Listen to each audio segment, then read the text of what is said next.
as soon as you get in, right? No, my backpack was going to get unloaded. Whatever was going to get in there.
Now here's something we hope you'll really like.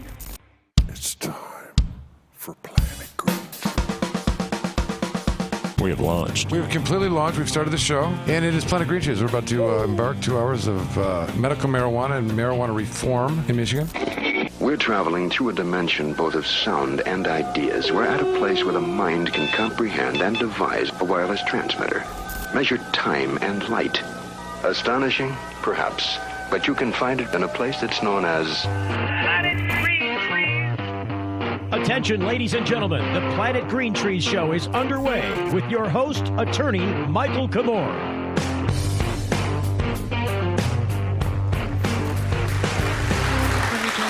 I can hear you. Can you hear the show? No. Okay. Alrighty, we've launched. We have launched. Good evening. They're talking about us right now, then Hey! they'll bring us back in. You're in. We are. You're in. Remember these guys make them think that they're actually on the show and part of the show. But Oh my gosh, You're in, Jay. There we go. Jamie, are you? they are. Are you guys hear us? feeling Because we can okay? hear you.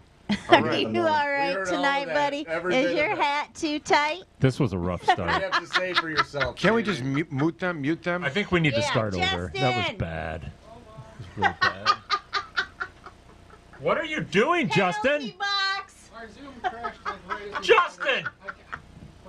All right, we better get started before the whole thing just right. explodes on Whew. itself. All right, good thing Off we to a got good dessert start. teas I going think, tonight. yes, the dessert tea was a win. How's your dessert tea, Michael? I did drink that, didn't I? It's excellent. Okay, so we're starting. Let's do it. All right, we're doing it live. Planet Green Doing Trees it live. officially begun. We're talking about Doing it live? We'll do it's it episode live. Fuck it. episode 502. Do it live. I'll write it and we'll do it Everybody's live. hopped up on dessert teas. Oh my goodness. Episode 502. We've been doing it so much, we're like pros. You can tell by that soft start right there. Yeah. The name of the title is "It's All Right." It's not our worst start, No, but it was pretty bad. no, you know. some days are better than others. That's true. Some days are better than others. Isn't that the truth? Yeah. Are we live right now? Yes. Well, this is strong. Let's keep it going. Yes. All right. So we have so on tonight's show we have guests Danielle and Kelsey, cannabis consultant and pharmacist and cannabis consultant, fresh out of the Ohio program. We're going to learn why a pharmacist is involved in medical cannabis. It's a good question. And learn a little bit about that program. Maybe something for Michigan to learn, or maybe something for Michigan to be happy that we don't do it like Ohio. We'll find out about that.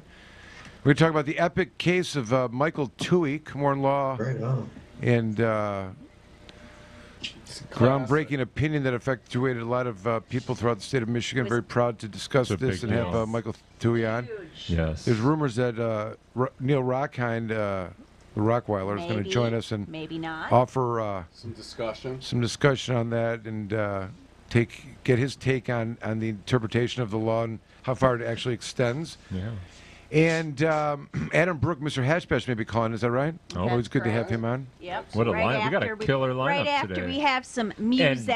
And Michael promised me that we were going to stay on schedule Stick in the tonight schedule. Oh, so that we could get through all of our What? guests and make sure everybody has time to chat with Michael. okay. And but for the interruptions, I would probably be backing through the next guest that we have, live music. We have special guest Ed Du-paw, who will be playing live via Zoom. And Doing it live. if you notice, the second time we had a live music, our buddy Nick Zattel played a fantastic song. We should That's good.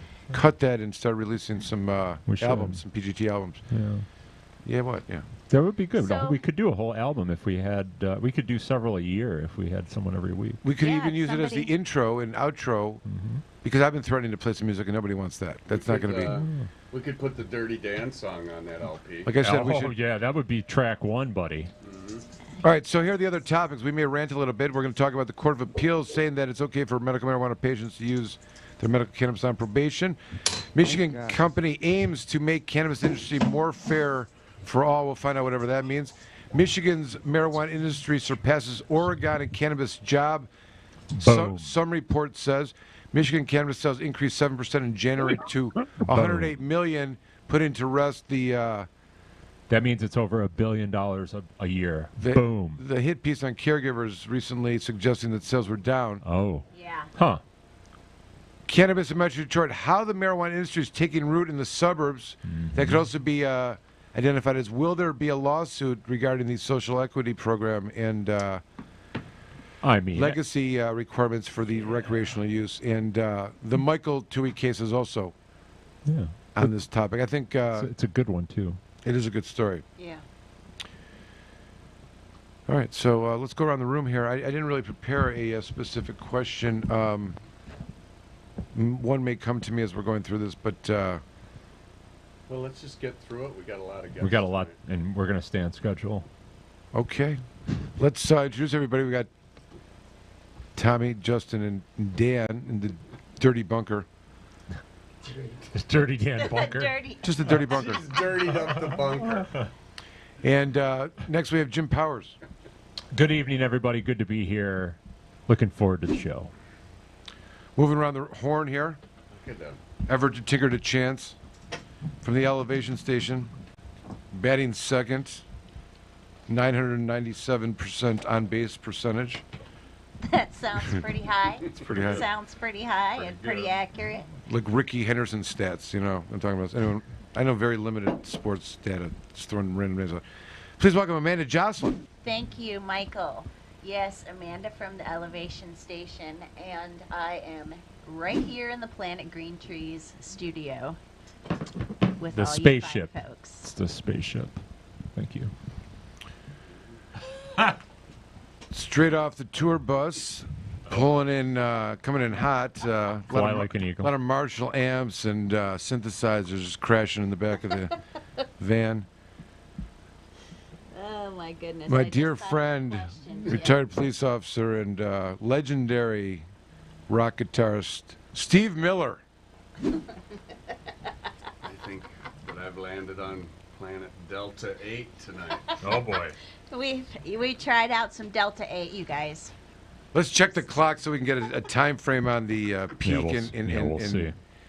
In the. I don't know, but it'll be confusing with the. Steve looks like he's about to blast off. We can extrapolate. We can extrapolate. We have the tea. We have the Delta 8 gummies. Well, Delta 8 is not a controlled substance. I don't know what you're talking about. No, But- no, it's not. But It's it hemp, makes you feel but good. it's certainly. We may need a separate Steve cam just to like. Can we do watch Steve Cam? Steve cam. We got Steve Cam. Boom. All right. No, that's not Steve. There he is. Just because. There he we is. can't. All right, here we go. So up in the Zoom room there, Zoom. a Zoom master of his own right. Zoom room. The Zoom Sounds like I'm saying master. master of Zen, but it's master of Zoom. He's affectionately known as the Rasta Rabbi. Yeah. Or the Master Zoomer. He's my dear friend. He had a lot of answers to questions this week in a very kind and empathetic way, which just he makes me emote love towards him. Please welcome my friend Alan Peisner. Good evening, everybody.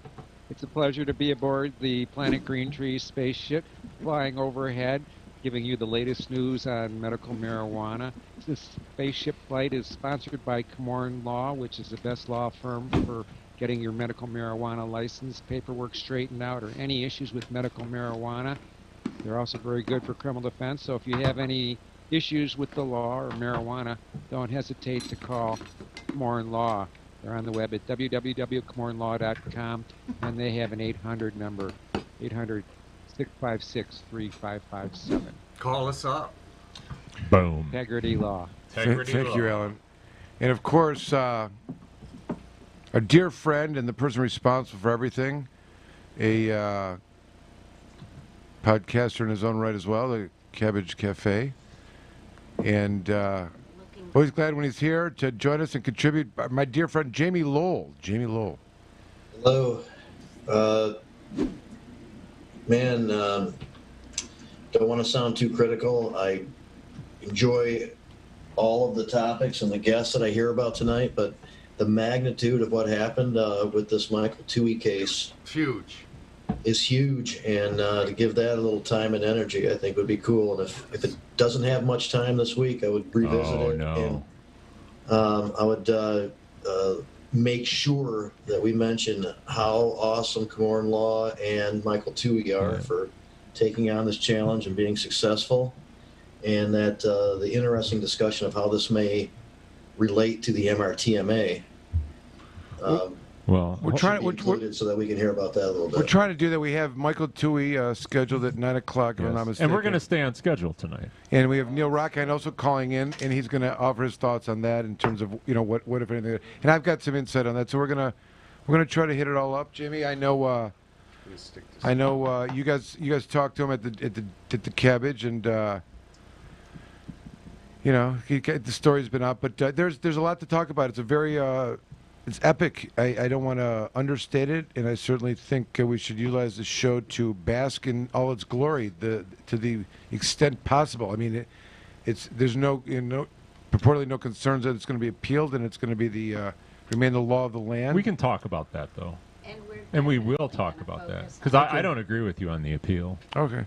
Should we talk about it now? Well, I mean, we can if you want. We could, but I mean, I think I was talking to Steve about this a little earlier. That I don't care what the prosecutor in Grand Traverse County says. I don't care what she says. Ken Stecker's going to say otherwise. Ken Stecker and his band of prosecutors, I'm sure, is going to exert an enormous amount of pressure on that prosecutor, and it would not surprise me in the least if she did a complete about-face in the next 30 days. Well, that may be beyond the 42 days. 42 days on right to. Yeah. Anyways, I would say this. I understand that Pam has a particular email chain, just like Safer Mish or one of these other ones. Of course they do. And they posted to that listserv. It's probably called Safer Mish. Because they do so much to keep our communities safe. That's right. They posted to that, and just as a matter of factly, like, hey, this is what it is, and this is the taste, and there's nothing about it. Which, I mean, my takeaway was that it's fair to say that every single prosecutor now in the state of Michigan has notice or should have notice of, that the case exists and its impact by just simply reading it. Yeah, and it was the right ruling. All right, but I'm saying so that we're talking about the appeal and things like that, Jim. I just think that it's premature to get excited that this is going to the Supreme Court, because I still think that's a very real possibility. This is not something that probation officers and prosecutors and a lot of judges are really going to be able to wrap their heads around, and that means they are going to resist it. And we'll see it. They will. My bad. They will try and resist it, I'm certain. But maybe I'm wrong. I'd love to be wrong. I'd love to be wrong. In the Zoom land over here. Just to let you know. It's in all land. It's in all land. It's because we're on the spaceship. You hear the echo? The space echo. Jeez. Well, I think we need to go to a break No, anyway. hold on. Wait. Yeah. Hello? Oh. All right. Oh, boy. It was my fault. I was over here. All right, so we're talking about the Thue right now. I don't want to understate it, but the issue of the appeal. Let's talk about it. I think. Yeah. I want to get Neil's thought on this later when we get into it, but her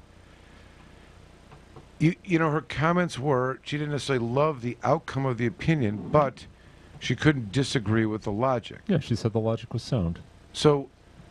And I think that's fair. I just think that people have a tendency to change their minds about things when they have, certain external forces pressuring them to do things.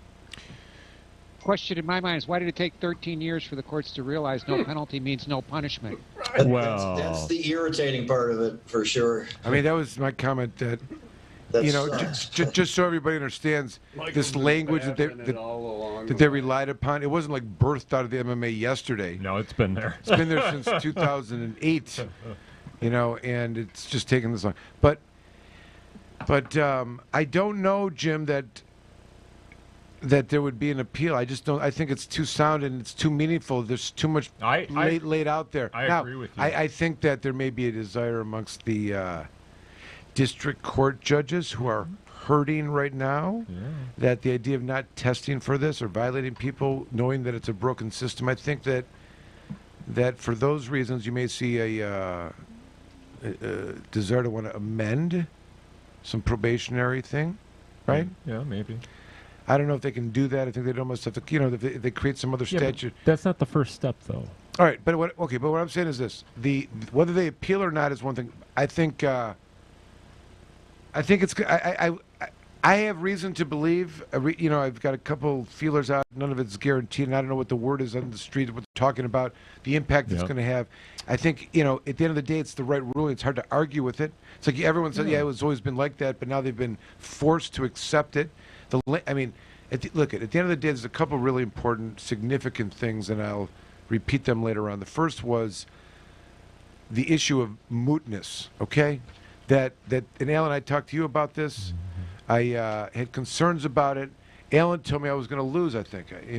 Alan told me I had no chance and that they were going to dismiss it. He did, too. And Alan, you're such a pessimist, Alan. And I even had legitimate concerns in my heart that I would be potentially creating some kind of ethical violation because he was making a lot of calls. Because if it's a moot issue, I'm arguing a frivolous position. Yeah, that's true. But it wasn't moot. Well, I called.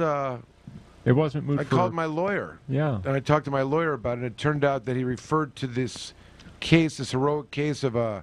And you can think about this: all the mootness issues that have been found to be still heard. Mm-hmm. Think of the significant types of cases it involves when someone has died. Yeah. Right? They're no longer alive. Like a lot of the abortion cases or right to life cases, or even someone on a ventilator that they take off. Once they're gone, it's like it's moot. Sorry, But there's this one case where situation where they took a kid off a ventilator and after the lawyer had been withdrew from the case, and then he didn't have a lawyer, and the lawyer came in after the fact. The kid's dead. They're like, sorry, too late. The kid's dead or whatever. And the lawyer came in. As it was explained to me, it's a heroic case. This lawyer came out of nowhere, wrote it all the way up to the Supreme Court, and all the way along the way they're saying, you're in contempt, threatening with contempt. Like there's no cause of action here? Why are you in here? You know, that kind of stuff. So they went to the Supreme Court and said, you know what? The state killed somebody here without a lawyer. They have this is that important. It applies to everybody. And the lawyer, you know, it's a heroic case for the lawyer, and they forced the Court of Appeals to write an opinion. Yeah. Meanwhile, we cite that case. I've turned out later in our brief because it's about implied consent. You know, in the right to choose your treatment. You know what I mean? And anyways, so I was concerned about that a little. But the point I'm trying to make is there's portions of the opinion that speak to this mootness, and they describe it in that it has significance as it relates to other cases. Of course it does. And other individuals. Incredible significance. I noticed in one of the pleadings that the prosecutor's brief, they didn't file any pleadings anywhere except at the district court. I was joking with Allie McCormick, who worked diligently on the case and wrote majority of the writings and stuff, but it's been a brief around for a while. But the point is that when it was laid down, it was filed in the Court of Appeals, they couldn't even pick up a pen to respond to it. It was so powerful. Like, you know what I mean? They didn't even respond. There was no opposition brief at all. The court ruled on our brief alone. They didn't even, you know. So I don't know what they would argue. They didn't put up a fight there. There's no position. I don't think the Supreme Court would either. I just I think listen, Adam Brook here has said exactly the right thing, which is you can't trust prosecutors to do the right thing. Never have and never will. I understand, but what I was saying is this: you know, what happened in I noticed this looking through things, getting ready. The one pleading that was filed in the case by the prosecutor in the district court references a case that's like in re, as the rest of the case, state versus somebody other. Application denied because of mootness. Like someone had tried it before, and it was moot because they were off probation. Yep. Same kind of thing. So, to me, that was, that it's a big deal, right? Because it's, and they could have easily gotten rid of it. I usually explain it as like the standing. Okay, can we talk to Michael Thue? Or can I get him in these minutes? Or? He should. Oh, there he is. There he is. Michael Thue, the man of the hour. Yes, we're going to be talking to. What's up, everybody? He's on a tour. He goes and does the various talk shows and radio shows, and I'm glad he finally got to us. You know, down the road here, he's like exhausted. He's, party buzz. Jazz Cabbage from 4:20 till the end of the show. Yeah. Tuesday. I know. The rounds. So listen, Michael Thue, very very heroic stand that he took here. We talked about along the way. Do you say to yourself, do you think this is going to have an impact on everybody else? You know, because really, as it may be known, I know you've discussed before, even though the initial appeal arose out of a motion requesting permission to use medical marijuana because he was testing positive, at that time he'd acquired a Marinol script, creating even more of the crazy nonsense in the world that his script for THC is, fine. Well, yeah, because that THC is Schedule 3. You make it in a lab. It's better That's right. It's much safer. It's much safer. No problems with that. And he wasn't, technically in harm's way because they weren't going to violate him. They couldn't tell whatever his THC levels from whether he's smoking hemp or Colorado monkey sky, whatever. You know what I mean? It couldn't. So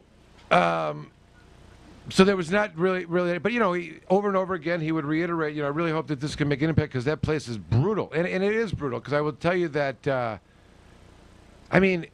when did we first get up? 2019 or 20? Was it like the end of like spring, summer 19 that carried over into 20 all year? That was the beginning of 2020 because I got sentenced originally December 20th, and that's. After sentencing is when I asked you to do the appeal. That's right. Or the amendment to probation. That's right. So, it's late in the game of the evolution of medical cannabis. And in fact, the idea that it was be so resisted in 2020 as it's not recreational, it's medical, would be... Why are we still fighting it 12, 13 years later? It's just ridiculous to me. But archaic in the sense that, of all the places that I may have been in dealing with it. This was, it was ridiculous. It was like, so the rule that they relied upon was that there was a circuit court judge who was subsequently retired, who was a former chief judge, retired in 2010 or 11, something like that. And he wrote a policy. It's not there anymore. Oh, it's a policy. It's been replaced. Oh, okay. And the policy said, under no circumstances are we ever going to let anyone use medical marijuana. Or any marijuana for that matter. Okay, that's what it says. Yeah. Now, put aside that it's marijuana. Any type of policy that results in a sentence that does everything all the time for everyone is not it's not what a legal. judge is supposed to do. It's antagonistic to that because every sentence is supposed to be formed for the individual. Yeah, if we're just going to apply policy, we don't need the judge. We don't need judges, exactly. So that was that to me was the winner to the mootness issue because it's just on its face that you can't do that. And at the very least, the case law up to that point would be that you'd have to have at least a colloquy with the defendant to see if to understand their necessity for the medical cannabis. I don't know that I ever liked it. That's what came out of the McGarry case and I think the Latz case. But we didn't even get into that here. This court just was happy. They were just happy to say, oh, no, over there, I'm following that. Yeah. He's retired. I would never disrupt his reputation by going against his order or something. And well, it's the policy, right? Yes, and I mean, Mike, do you remember there was a couple things? I mean, the transcript is funny. I thought we could do a transcript read even. Oh, these are always fun. Should we do that real quick? Can we get a chance? How long is the transcript? It's Oh. We got him. I don't know. Our viewership is dropping as we're talking about the transcript. All right. Well, listen, I thought, I'd like to play the process. Anyway, so there was a funny bits between the judge. The judge said something about, well, we're able to stop people from using their alcohol when they're on, probation for drunk driving. I said, well, there's no medical alcohol. Although there is medical alcohol in the Canada. 1930s. Right, whatever. But not now, and that's not something, now we're not talking about. That's the first thing. The second thing was he tried to make the case. He's like, he could have easily said, I saw it on the internet. I Googled this and I came up with this, but I read somewhere, someone told me, I can't remember, I saw it somewhere, but cannabis causes anger and assaultive behavior. Yeah, marijuana makes you violent. I was like, what? That's not even in the Reefer Madness. No, no, there's a whole website, but it's what they don't realize is it's satire, and these people obviously cannot, connect the dots and realize this is satire. No, they did try to hold that though because I was in there for a road rage, it makes. What I told him was I hadn't smoked, and that's why. Yeah, that's what happens when you don't smoke it. I hadn't had enough medicine to do it. So. Yeah. Well, I think I speak for everybody, Michael, when I say thank you for seeing the case to its logical conclusion, because we all realize that you didn't have to do that. Your probation had ended and you were free to move on with your life, and you chose to continue. So thank you. You've really impacted people in a very positive way. Yeah, and I appreciate the continual thanks, but honestly, we all know that it's because of Komorn. I couldn't have done this stuff without him. Yeah. And he's been so gracious to help and work with me, He's a brawler, that's for sure. And take it on. Listen, let's have some more fun with this. I'm not done. So we are not taking a break over here at the court. So I'm not sure if I can put my finger on the test, but I do recall reading a test that Judge T.J. Phillip gave me. It was a good study. I think that said it's related to, can be related to violent behavior. I'm not saying that it's associated with Mr. Thue's assault and battery, but... But I'm going to say it. So, and I'm not even listening to him. I just kept going. I was like, okay, so there's a couple other good lines in here too. I want to hear the prosecutor. I don't even think the prosecutor argued here. He just maybe did for a second. His big thing was that you're asking to be treated privileged, which is what the card does. It specifically says that if you have a card, It the gives you small class certain- of people you get that are certain rights, protected yeah. for what would otherwise be illegal behavior. That's right. And it's very specific. It should not have taken, to everybody's point earlier, it should not have taken 13 years. This is bullshit. They could have figured this out on their own. They just chose not to. The language in the law is very, very clear.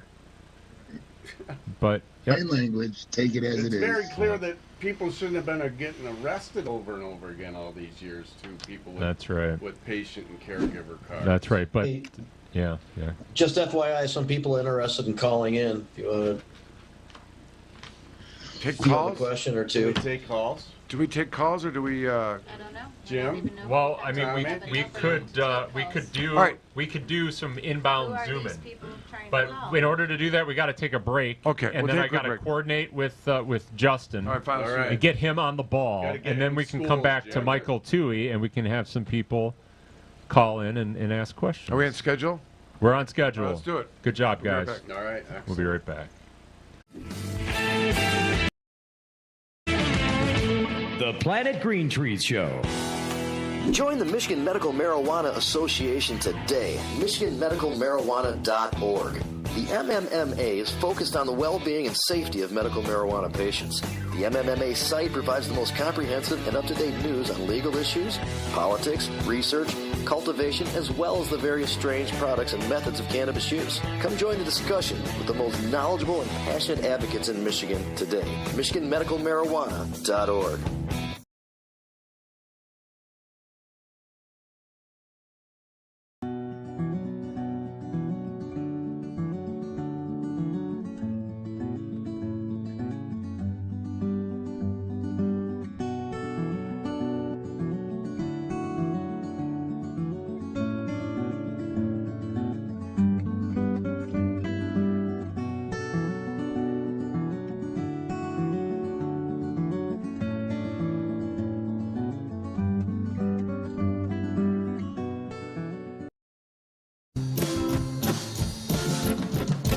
Call me a wild child.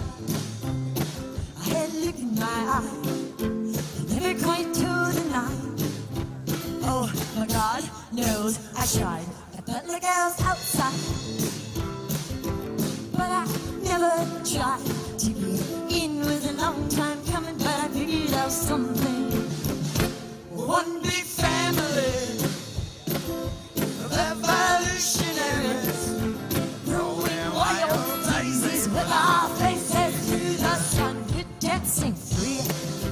Yeah, we are evolutionary. Wildflowers, baby.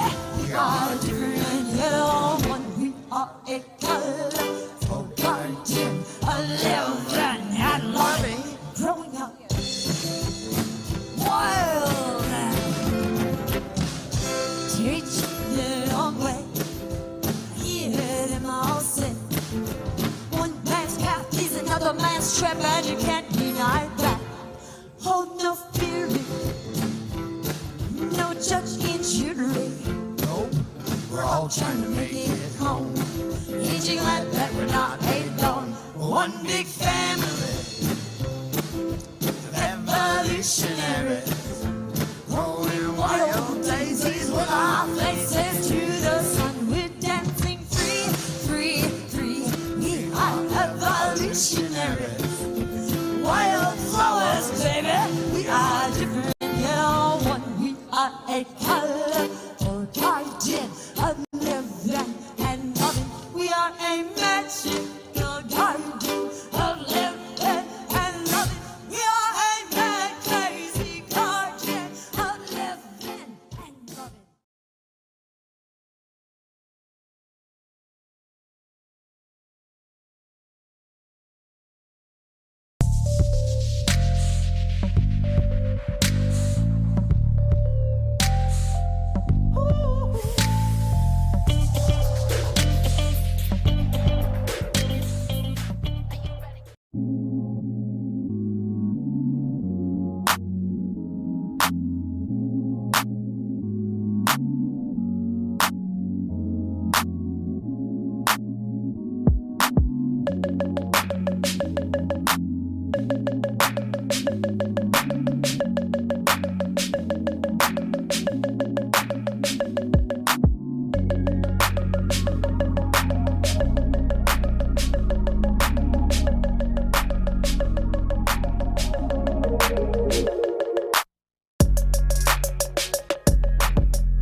Hi, this is retired Sergeant Steve Miller, and you are watching Planet Green Trees. Here's Michael Komorn with more Planet Green Trees.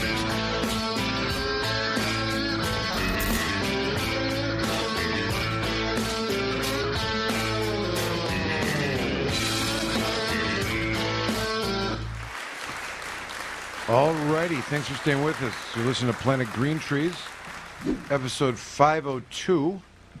And as it goes, and for your listening pleasure, we've been able to acquire for tonight, in your listening pleasure, live music from a special artist by the name of Du-paw.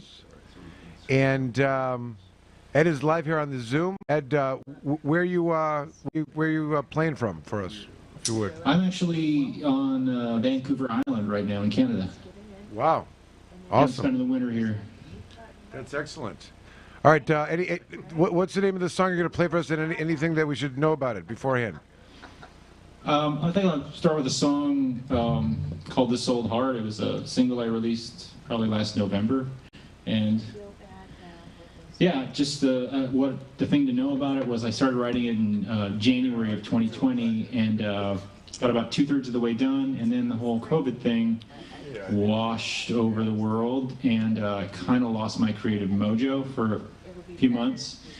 But then I came back around to it and kind of took a different tack in finishing the song. So it's kind of a unique song for me in that it's got one foot in the world as I used to know it, and another in this new world that me and everybody, I think, is trying to adjust to. So Excellent. It's interesting. Excellent. All right, take it away, Ed Du-paw. I'm slow moving and improving. When something gets knocked over, I just reach for the hoop. I'm a simple man with a steady hand, faded hopes and worn out dreams. I ain't gave up on you. Now it's been a long night, or a long, long time. I tried to get from here to there, and damn near lost my mind. But I'm home again. Thankful for my friends, praying for somebody I can stand with till the end. And I do my best to hold it all together when this old world wants to fall apart. They're telling us we're in for nasty weather, but it's nice and warm right here in this old heart. Now I've seen some rough road, a heavy load, beating back a jungle of the seeds that I let grow. And for all I've seen, everywhere I have been, the only peace I've yet to find is the peace I choose to know. So I do my best to hold it all together when this old world just wants to fall apart. They're telling us we're in for nasty weather, but it's nice and warm right here in this old heart.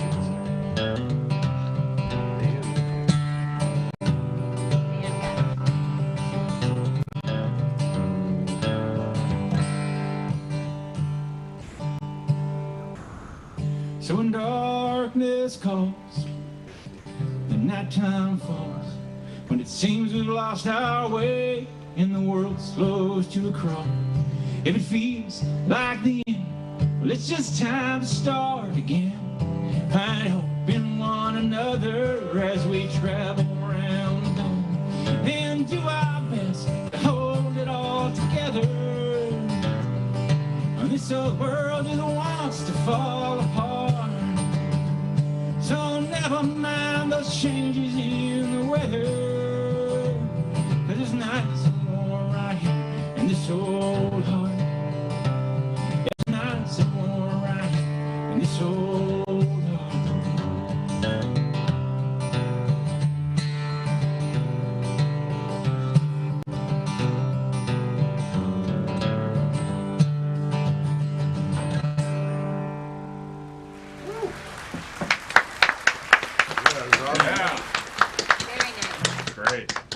That was awesome. Thank you. That was awesome. Why don't you tell our listeners if they want to get some of your music, where could they acquire that? You can generally stream the music anywhere. If you want to buy it, Bandcamp is the place to go. And just type in my name, Ed Du-paw, D-U-P-A-S, and everything's there. You can get vinyls and CDs and digital versions, whatever you like, whatever your kink is. Got it. Where are you originally from, Ed? What's your place of origin? Well, I recently found out, my father passed away 18 months ago. That's not what I recently found out. They told me about that pretty much right away. But when we were going through the photographs, my mom said, hey, look, I was pregnant with you here. And I realized, having been born in Houston, I always thought I was conceived in Houston, but my journey began in Los Angeles, it turns out, where I was conceived, and then I made my entry into the world in Houston. And about 3 years old, we moved to Canada, and I ended up with dual citizenship. And then we moved to Michigan, where I've been ever since, I guess until this winter, but I still have my place in Michigan. I'm just, I can work kind of from anywhere now, so I decided to come here a little bit. I got some family on the island. That's awesome. I have some family in Houston, actually, down there, so it's a lot different than Michigan. Were they there for the big flood? I believe so, yes, the big flood, which emphasized the significance that Houston has no zoning. Like you can put a building anywhere. Like you'd have like a commercial building next to a residential. And when a flood happens, it's a disaster for everybody. But anyways, I've found memories of that period of time. So tell me this: how would you describe? How long have you been playing music for? And is part of your music playing involved touring? And if so, how are you dealing with not touring right now? I've been playing music since about my mid-teens, but I only started doing it in the sense that I was doing it semi-professionally, and I was releasing records and trying to get airplay and stuff like that since about 6 years ago. Really, I always just kept it a hobby and played in bars, in cover bands, but never my own stuff. I did quite a bit of playing out and some touring in the 5 years leading up to COVID. But then I was deciding to take a break, and as it turns out, nobody noticed. I don't know if they would have anyway, but everybody took a break, so it was nice camouflage. And as for when I'll be playing out again, I don't know. I got to see which way this world moves, But this is fun too. Do you enjoy the on the road life of a musician, or is it? Do you get enough joy out of it that? I'm assuming that it's got its rough parts and traveling a lot and whatnot, if that's what you're doing. But what's your take on all that? That's a really great question because, like I said, music was a hobby for me, and until about 6 years ago, and I never quit my day job. It was like I worked 2 jobs for 5 years. But the reason I had decided sort of to take a break is that I noticed after a few years that the joy and the fun and the love that I had for music, come home from work and pick up my guitar, was sort of tarnishing a bit. And having had a break, what I've been deciding now, because I still have another way of primarily earning my income, that what I want to get back to with music is just the stuff that's cool, like just the stuff I like, and I love playing for people. I love that, but traveling so much on the road and doing all that, I don't know how much of that I want to do as opposed to writing and recording and producing stuff and then just playing an occasional cool show maybe. I can't imagine the pressure it would be to try to earn a living, just like the regularity of the requirement of just the need to expand, just keep going and getting more and expanding your scope and, all that blood equity, sweat equity and stuff like that. You got to, it just seems like it was. Especially when there's so much digital content out there. Right, Can that's sweat. right. So let's play another one. I'm sorry, all right. I want to hear the story of the artist. It's like, I like this. Okay. All right, fine. Keep it on You're supposed to. Look, you're the one that gave me some of these questions. I'm going off these questions. Listen, all right, let's hear another song if you can. Ed, go ahead. Ed Du-paw, take it away. All right, I'm going to play that same month I started writing that song, This Old Heart. I started writing a second song called New Heart. It has nothing to do with the sitcom. But it took me about a year to finish New Heart, and I just finished it last month, so no one's really heard it. So why not play it tonight? Perfect.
Takes your hand when darkness comes to call.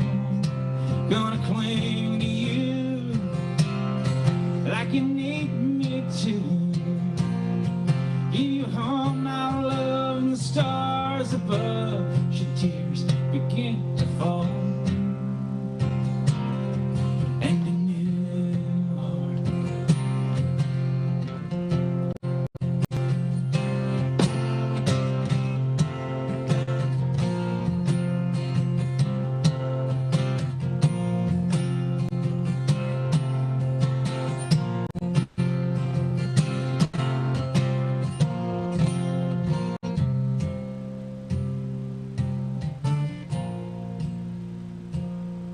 See, I've been holding on for far too long, counting all the ways I feel so wrong, lost inside the blue. But there's more to me, and so much more to be. So take my hand and set me free to walk this world with you.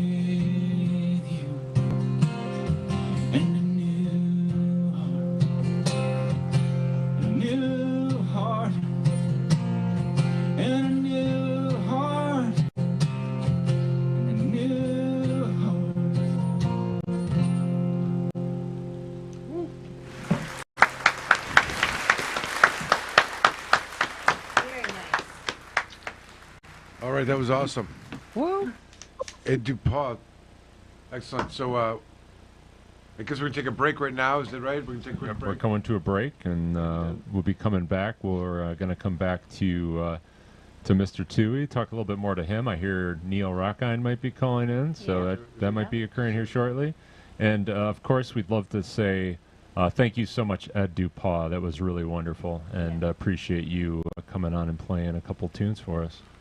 Awesome. Hey, thank you for having me, and thanks for everything you guys have been doing in Michigan for the legalization effort for years. You guys are way ahead of the curve, I gotta admit it.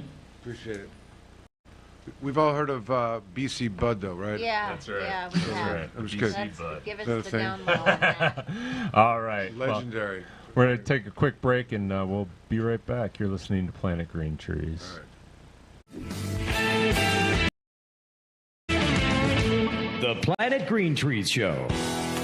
Join the Michigan Medical Marijuana Association today. MichiganMedicalMarijuana.org. The MMMA is focused on the well-being and safety of medical marijuana patients. The MMMA site provides the most comprehensive and up-to-date news on legal issues, politics, research, cultivation, as well as the various strange products and methods of cannabis use. Come join the discussion with the most knowledgeable and passionate advocates in Michigan today. MichiganMedicalMarijuana.org.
Komorn Law. Michael Komorn is one of the top attorneys in Michigan that has experience and dedication in criminal defense law to provide clients with results.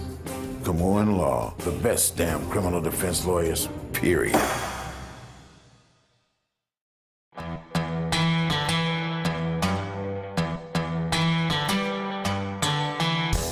An important and historical farm crop in American agriculture has returned after having been classified as a controlled substance and illegal. On December 20th, 2018, the President signed the Farm Bill, also known as the Agriculture Improvement Act of 2018, into law. The signing of the act was great news for the hemp industry, which amended the definition of marijuana in the Federal Controlled Substances Act. Hemp is now defined as the plant, Cannabis sativa L, and any part of the plant, growing or not, with less than 0.3% THC concentration on a dry basis. The plant itself is no longer a controlled substance. Hemp is one of the most versatile plants on earth. From clothing, fiber, paper, building materials, hempcrete, biofuels, CBD, and medical uses, it has been a part of America's industry for over 200 years. Even the United States Constitution was drafted on hemp paper. The time is now. If you're thinking of getting in the farming or processing of hemp, contact our global experts, legal, and consultation teams to make sure that you're on the right road when you venture into the new hemp industrial revolution. Michigan Hemp Industries has been a leader and advocate for the return of the hemp industry, so come be a part of the new revolution in agriculture in Michigan.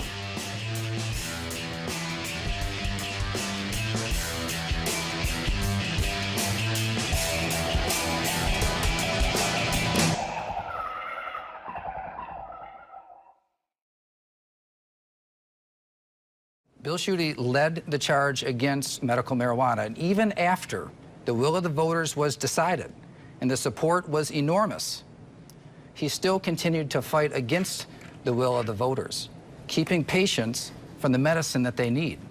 So I think it's important that we all speak up on what we think about this initiative. But when the voters have their say, their will must stand.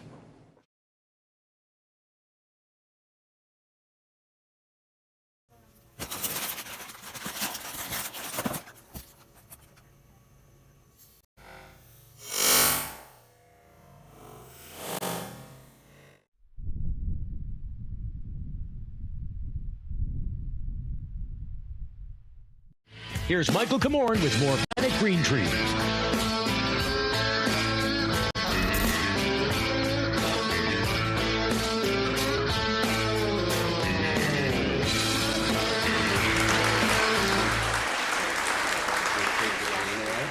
We're back. Thanks for staying with us. Episode number 502. It's all right.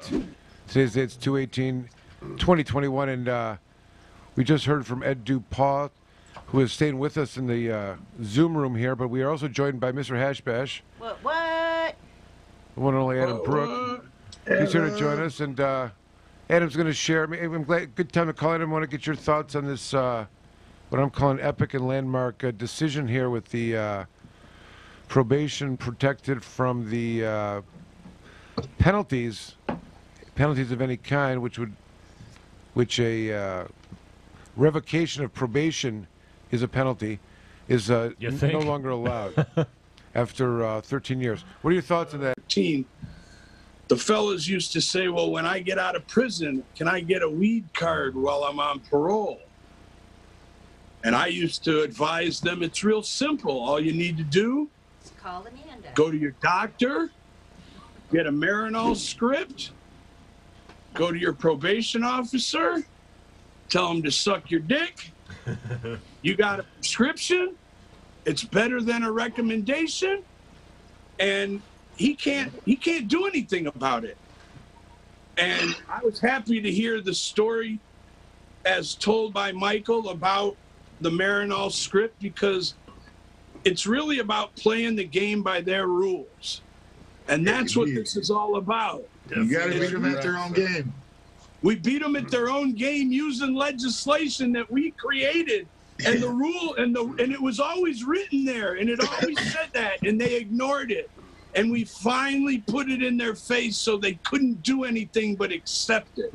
And that's what's so great about this. Yes. You know, And the real thing that a lot of people, especially non-probationers and non-family members of probationers, the one thing they don't understand is that the weed, the THC, the little nanograms that were in your blood is the one thing that hemmed up 80-90% of probationers, that they would violate you for next to nothing and send you back to jail or prison for long periods of time because you didn't commit a crime, but you tested positive and you broke one of their rules.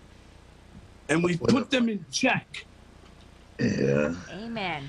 So I think this is great. This is all about moving the ball forward, you know? And if a substance is legal, you should be allowed to use it if you're on probation. Now, I can see somebody having a weed case and some sort of intoxication charge and still being prohibited. I can see how that would be allowed and acceptable even under this ruling. But when cannabis in your bloodstream means nothing other than a rule violation, that shouldn't be an issue. They shouldn't hold that against you. It's, you know, it's not committing a crime any longer. And it really goes to show how corrupt the system is, because these people knew that. And these probation officers, most of which are not qualified for jobs outside of the MDOC, most of these people, it's all they had to hang their hat on. It was a big baseball bat. They wielded a lot of power, and we took that away from them. And, you know, I mean, this was a great ruling. And the best part about it is it didn't even affect the guy who won. He already lost. That's what's so great about it. So I'm thrilled. I think this is great. A matter of fact, I got a running deal. If you're on probation and you can prove it, I'll smoke you down. Well, you know, when I first started doing medical marijuana certifications, Adam, I was still on parole. And I was the first person on parole in the state of Michigan to drop dirty and successfully be discharged off of parole. And at the time, my attorney, we had threatened to sue the Attorney General, Mike Cox, at the time, when the very beginning of this, because I got locked up for 30 days for a new possession of marijuana charge. And I fought it, and they ended up having me plead guilty to a disturbing the peace after I fought it for 18 months because I ran out of money. So I tried to change shit back then for us, for all, you know, and make it so what it turned out to be is like they wouldn't violate me for dropping dirty, but I had to go to counseling. So I did 30 days for the possession charge, which got turned into a disturbing the peace charge because they weren't about to put it on record when I had a card that I was actually being convicted for marijuana. Like, but. Well, listen, and that's one of the biggest problems we have is this system. And no offense to those of you that are members of the bar and participate in this system, but this system is so corrupt that it will have you plead guilty to a crime you did not commit in order for them not to expose themselves as going after you for something ridiculous that you did commit. I mean, it's happened to all of us. Well, that's it. You know, that I don't think anyone disagrees with you, but I mean that system is built upon the bully in the courtroom, which is the prosecutor. They're the ones that are in charge of bringing the charges, piling the charges on, and 98% of most cases plead guilty because the threat of going to trial and losing on the higher charge forces them to. But that's an identifiable problem. It's the problem within the court system. I think it arises out of the prosecutor bully tactics that are played. We just saw it. We just saw it in a Michigan case. Didn't we see it where they threatened a guy with life in a weed case, and then they dropped all the charges? Oh, didn't that just happen? Tros? No. Yeah. There was an that was the envelope the ballot liquor. Yeah.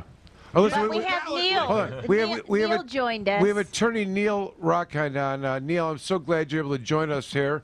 Appreciate your taking the time on this. You know, we're talking about this Michael Thue, who's here. You know, Adam Brook, of course, and Ellen and the crew here at Planet Green Trees. Thanks for joining us.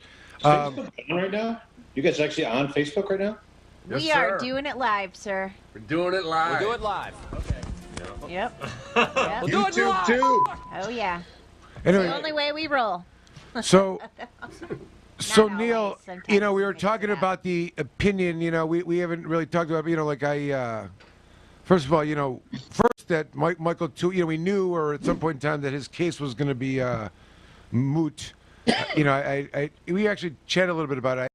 I had concerns that I had some ethical duty to, not argue frivolously or whatever, but they addressed it, in that, why it's not moot, because it has a bigger picture, et cetera. And I kind of talked a little bit about that earlier. But, we, as you and I have been arguing for many, many years, the language that they refer to there has always been there. It's not like it was born yesterday. It just took this long to identify with the significance.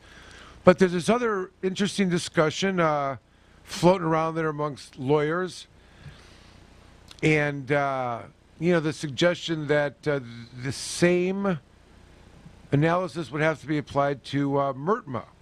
That is that Section 5.1, notwithstanding any other law provision of this Act and except as otherwise provided in Section 4 of this Act, the following acts by a person 21 years of age or older are not unlawful, are not an offense, are not grounds for seizing, forfeiting property, are not grounds for arrest, comma, prosecution, comma, or, emphasis added, penalty in any manner, are not grounds for search or inspection, etc. So, some circles have been saying that this is the exact same language that they rely upon as an immunity. Like you're allowed to do these things, which include the ingestion, the use, it's very minimum use. Anyways, I'm not advising people, but it's certainly an issue that's ripe, and even if it's correct, I think there would be a fast move to the legislature to try to fix it. But what are your thoughts on that, Neil? My thoughts are that it's laws are designed as prohibitions. So the law basically, for example, there's no law that says that you can breathe. There's no law that actually affirmatively says that it's legal to walk outside and to breathe the fresh air or to plug your nose if you walk by something that smells. There's no law that says that you have to brush your hair in a particular way or a style, but laws are prohibitive. And the challenge with at the one time declaring that something is legal and permissible, and then at the same time having it, trying to incorporate it into a law, you're always working from a point of prohibition. So, for example, the Medical Marijuana Act, the actual language of the Medical Marijuana Act, when you look at it, when it was drafted years ago, and it was drafted by, Karen O'Keefe from MPP, the Marijuana Policy Project, and I ended up representing her in the Marijuana Policy Project when they were actually brought into a case in federal court in the Western District. I remember watching and trying to understand the entire, how they ended up coming to the language. The language is just convoluted as fuck when you look at it. If you look at Section 4, Section 4 doesn't have a specific just immunity. It doesn't say you're just immune. It says you're immune, and there are a variety of things, and it has qualifications, and then it has commas, and then you have to get down to a section about a presumption, and then there's a rebuttable presumption, all that bullshit, which just, what it essentially did, and I hate to go back to this because it's old news and it's really just sort of legal mumbo jumbo, but it goes back to a time when a Court of Appeals judge decided in a concurring opinion, the Redmond, you remember, Bob Redden in this concurring opinion, which basically a concurring opinion is, two parents, I've always analogized. So there's two parents, my wife and I say, hey, where do you want to go to dinner? And she says, we want to go for pizza at Como's in Ferndale. And I turn to my kid in the back seat and they go, where do you want to go? And she goes, I like square pizza. That's a fucking concurring opinion. It doesn't really count. We're going where we're going, right? She agreed, maybe for a different reason. But I mean, if you go back and you read what Judge O'Connell wrote back in 2000 and I think it was 2009. Go back and look at how, I mean, and I hate to give him any credit, but look at how he essentially laid out a roadmap for really 10, 12, 11 years of just bizarre interpretations, permitting prosecutors to essentially charge, giving judges the ability to charge cases and then to have to make people litigate in court. And I know people don't like the legal system, and I understand that. I get it. There's an old saying about our legal system that my good friend Adam Brook forgot to add at the end of his monologue, which was that people criticize the legal system, but they say, I hate our legal system, but it's the best one out there yet. There's no better legal system, but it sucks, and it's a terrible way to make policy. I don't know if you know, but I just did a discussion about a podcast about the hanging judges and how that these guys, in one way or another, in small district courts and counties, they're still around. Yep. These judges who still I mean, maybe they don't get to hang people literally, but figuratively, they're the people that find ways to go to the top of the guidelines. They find bizarre interpretations. They find ways to find obscure, a comma in the wrong place, and they come up with some bizarre interpretation of a statute. So it is a great way to defend people. It is a terrible way to effectuate policy. Lawyers should not be effectuating policy in court when people's lives are on the line. Well, right. Prosecutors should not. What's that? Well, I was going to say cases or interpretations of. You're terrible. That's should not be done in court. For courts. Right. You can't think of a more ineffective way to develop policy that applies to 12 million people than allowing in incremental phases one prosecutor to charge one person, one defense lawyer to represent them, go in front of one judge. You guys know this? I just read this study, it came out of Israel, that they found that judges who actually sentence people when they're hungry tend to take the easy way out and sentence people more harshly. How arbitrary is that?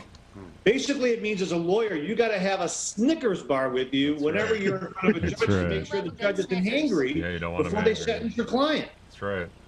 Yeah. So apply that to what we're talking about here. It really ends up being the worst way to effectuate policy. The fact of the matter is that lawyers and how many people did we hear, Michael? And this applies to all you guys. How many people have we heard over the years, individuals who took the Medical Marijuana Act, sat down in front of them, read it, and said, this makes sense to me. I'm doing what the law says I can do. And then they do it. They get charged, they get arrested, they get prosecuted. The law is interpreted slowly but surely like a tortoise, and it's interpreted very unfavorably by the courts. The courts, I could go on and on. Do you know that years ago I owned a piece of a company, this is years ago, I owned a piece of a company in Las Vegas that marketed the Scram tether. And we had to go around and we had to find someone to go market these things to judges. And the judges would always have the same feedback. What do you have that works on marijuana? That's the state of the judiciary out there. So the fact that Michael and both of you guys took this case to the Court of Appeals, the fact that you got a great ruling, we're sitting here, patting you on the back for, and the Court of Appeals panel, and we're patting Michael on the back for having had the willingness to fight the battle. But the fact is that we're giving the Court of Appeals credit for basically applying what made sense. The law. Right. There isn't anybody that's ever walked into court. I've only had a few clients here and there that have walked into court, and I can tell you the stories where they walk into court and they say, I don't want probation. I've had a handful. I had one in front of one of the toughest hacks on the bench who raised his right hand and said, Judge, you can save your drunk driving speech for somebody else. Just give me my 93 days. He wasn't going to do probation. But besides that, anybody that goes into court who's on probation, when a judge revokes probation, it's clearly a penalty. I mean, that's what it is. You're taking someone's freedom and you're putting them in jail. So why it took 13 years for the Court of Appeals, and we've all litigated this issue, and we've all lost. Listen, occasionally we won. Once in a while we found some judge who said, I'll let you use on probation. And we walk outside with our client and we high five and say, let's get the fuck out of here. That was a great win, and we walk away. But most of the time, people who lost didn't appeal. And I give Michael a lot of credit for appealing, both of you guys for taking it to the Court of Appeals. And I give you a lot of credit for getting, that you got 2 judges that I was surprised to see sign on to that opinion, to be frank with you. 2 that have not signed on to, what's that? So they haven't really been in our favor in the past in the Court of Appeals. No, they have not, in my opinion. They have generally not been, I think, people that I would have counted on as reliable medical marijuana votes. But in fairness to them, they weren't interpreting.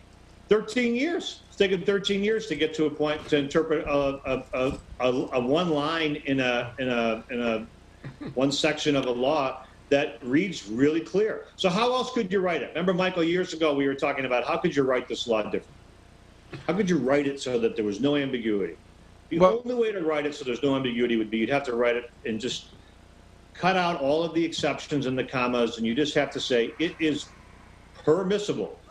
You almost have to make a prosecutor or a police officer suffer a penalty if they end up violating the law. This is I think that, this is the concept here, I think. I think it's fair to say that of the language that we are talking about here within Section 4, which identifies if you've got a card as a patient or caregiver, you're entitled to engage in the medical use of marijuana, and you shall not be arrested, prosecuted, or incur any penalty. Now, we know now this case speaks to the penalty of any kind, and there's been really no other specific interpretation of such, and they kind of identify, in its interpretation, one of the things they do, they recognize the conflict with the existing probation statute and they rely on Section 7E, which is the conflict resolution. They usually don't get that because there's a lot of other laws that the MMA conflicts with, like the public health code. Like they didn't drop that one. You know what I mean? But they've worked on that. They pulled a piece out of the 625, 257 about patients. We're not subject originally to driving with any presence. There's a couple of those in there that they relied on. But I'm saying of those 3 articulated protections, we know and we've had and been exhausted with immunity from arrest, right?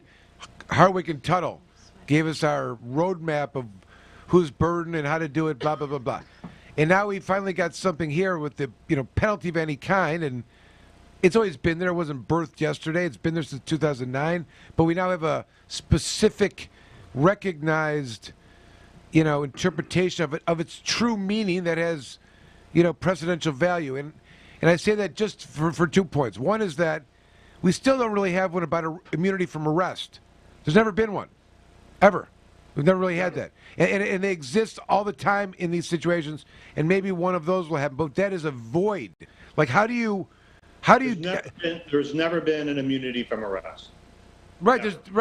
Like how do you get past any of the meaning of this if you can be arrested without some test of the immunity of some kind? Immunity has no meaning if you're arguing it in a prosecution. You know what I mean? Like that's the point that it's so that's another issue that we haven't gotten to. But anyways, Neil, what are your thoughts in terms of the impact of this in some of these other agencies that so since your opinion, I probably got, I don't know, since your opinion, I've gotten bunch of calls from people. 3 or 4 calls from people that have asked about bond. They're already bond or probation? Bond. Okay. Everybody, people can't tell you. Judges have this knee-jerk reaction immediately in any kind of a case now. It doesn't matter what it is. You could shoplift a a lawn chair from Walmart, and as soon as you walk in, first day in your arraignment, you're like, I already, I mean, you know what's going to be. Can't leave the state. Don't commit any crimes. No, don't go to Walmart. No alcohol, no drugs, including marijuana of any kind. Testing. You're like, but this case doesn't involve alcohol or marijuana. Yeah, but that's you can take it up with the judge. That was the other part of this case. That's a bond issue. People are very. Look, I happen to think the logic of it applies to people on bond, which is again, if you're granted bond or you're denied bond, that means that you are suffering a penalty as a consequence if you're a medical marijuana patient. You would think you'd be more protected because you're presumed innocent at that time too, right? As opposed to being. And again, this is the theory of it is. Right, I understand. I mean, the theory of it is, but you and I have both been in situations where a judge says, don't do it, and then somebody does it, and then they have to go, beg for their life. And look, there aren't a lot of people. And you just identified that point with the issue of arrest. There just aren't a lot of people that are willing to spend 48, 72, 96, 120 hours sitting in jail trying to litigate this stuff. For a lot of people, you're in jail for a week, particularly during a pandemic. You're thinking to yourself that wife, kids, significant other, whomever, boyfriend, girlfriend, finances, rent, job, contracts, all of a sudden you're gone for what? So the idea is that, Judge, I want to litigate the issue whether I can use marijuana while I'm bond. Okay, I say you can't. Okay, well, I want to appeal. Okay, you appeal. Then you get one of 17 varying personalities, all who fit on a personality scale. Some on the very far left that are pretty reasonable and tolerant, and you get some on the far right that I just spent some time talking about on a podcast because their reaction is no, no, no, and they close the file and they move on. Then you got to go appeal to the Court of Appeals, and then it's an abuse of discretion standard, and that's where people are. I think it's a great opinion. I hope the opinion is applied to other areas. I really honestly do. Sad that it took this long to get there. Do you think it'll have an impact on any of the DLAD stuff? That's always been like a shutdown for persons that are trying to, get a restricted after. I think that it should have an impact, as I thought it should have had an impact all along, on all of any other area. The language is very broad. It says shouldn't be denied suffer any penalty, loss, or privilege. And what happens is, of course, driving is a privilege. I was so glad to see the Court of Appeals in your case turn the privilege language of probation around on the prosecution. That was a amazing turn of phrase by, I don't know if you guys drafted that or if they just came up with that, but it's a really great turn of phrase, because we've had probation thrown in our faces all these years. I've been a lawyer for 27 years. I've had 3.5 years I spent as prosecutor, which I'm apparently still paying penance for in various ways. So Jerry Spence says that I have to pay penance to that up until my dying day. So in the meantime, the fact of the matter is that you've got this. Can't even keep my thoughts straight with Adam laughing in my face like that. The fact of the matter is that, I've always thought that all these other issues should be protected. I don't think people should have to choose between their Second Amendment right and being a medical marijuana patient, no more than you should have to choose between deciding that you want to take Prozac or Xanax occasionally and having or some other pain medication and having a firearm. I don't think that if you take maintenance medication like antidepressants or Xanax that it prohibits you from qualifying to drive, nor do I think that being a medical marijuana patient should either. But there's still... again, we're making law, we're impacting lives in the worst possible way. Our cases are about protecting people from going to jail and potential conviction. It's a terrible way to have to go to 17 different personalities in a circuit court. Then you get a blind draw of a panel of 3 judges, some who hate each other and don't even communicate, some that, you know, don't drink, some who drink a ton, some that none of whom probably have ever openly admitted. Is there a single court of appeals judge who's ever admitted using marijuana? So you're really talking about a very, you know, it's just not an effective way to policy. Do I think we'll ever get to other? Yeah, I hope so. So are you saying, like, in part, you said a lot of stuff, but about the kind of original thing that Michael brought up, that it would be ideal, or it would make sense in some ways if this ruling carried over into the MRTMA, but you expect, knowing how you know things work, that. But knowing how you know things work, we're probably not going to get that luxury of it just being transferred over. It's probably What would be great is if there was a way for someone like Mike or me or somebody who is creative to take this ruling and the MRT and take it and file some declaratory action on behalf of some John Doe and say, you know what, we just want to settle these issues once and for all across the board. Here's a laundry list of 50 things that we think should no longer be subject to, you know, that people shouldn't have to litigate on individually and suffer individually and have to go through individual cases and you know, and I can imagine some circuit court judge saying you don't have standing or it's not a actual controversy. But do I think that this ruling has the potential that it should? Yeah, I think that when people went to the polls and voted on medical marijuana legalization, it was very simple. Nobody really read and understood every line of the Michigan Medical Marijuana Act. They had Prop 1, people read it, they understood it to be legalizing medical marijuana. It seemed like it was a one line, you know what I mean? I know that it was, but it was, we're gonna legalize the medical use of marijuana for qualifying patients. It seemed straightforward, so it got overwhelming support. We then voted on legalization of marijuana so that it would be, you know, regulated like, you know, that it would be regulate marijuana like, you know, with a tax act. So it seemed relatively straightforward. People were like, we're legalizing marijuana. But for some reason, we're not. We aren't there. You're right. Well, I can tell you why. And it was told to me, and I've said this many times, by Carl Levin. And he told me when I told him me and my people were coming with ballot initiatives and we were going to legalize medical marijuana, he said, you guys pass any law you want.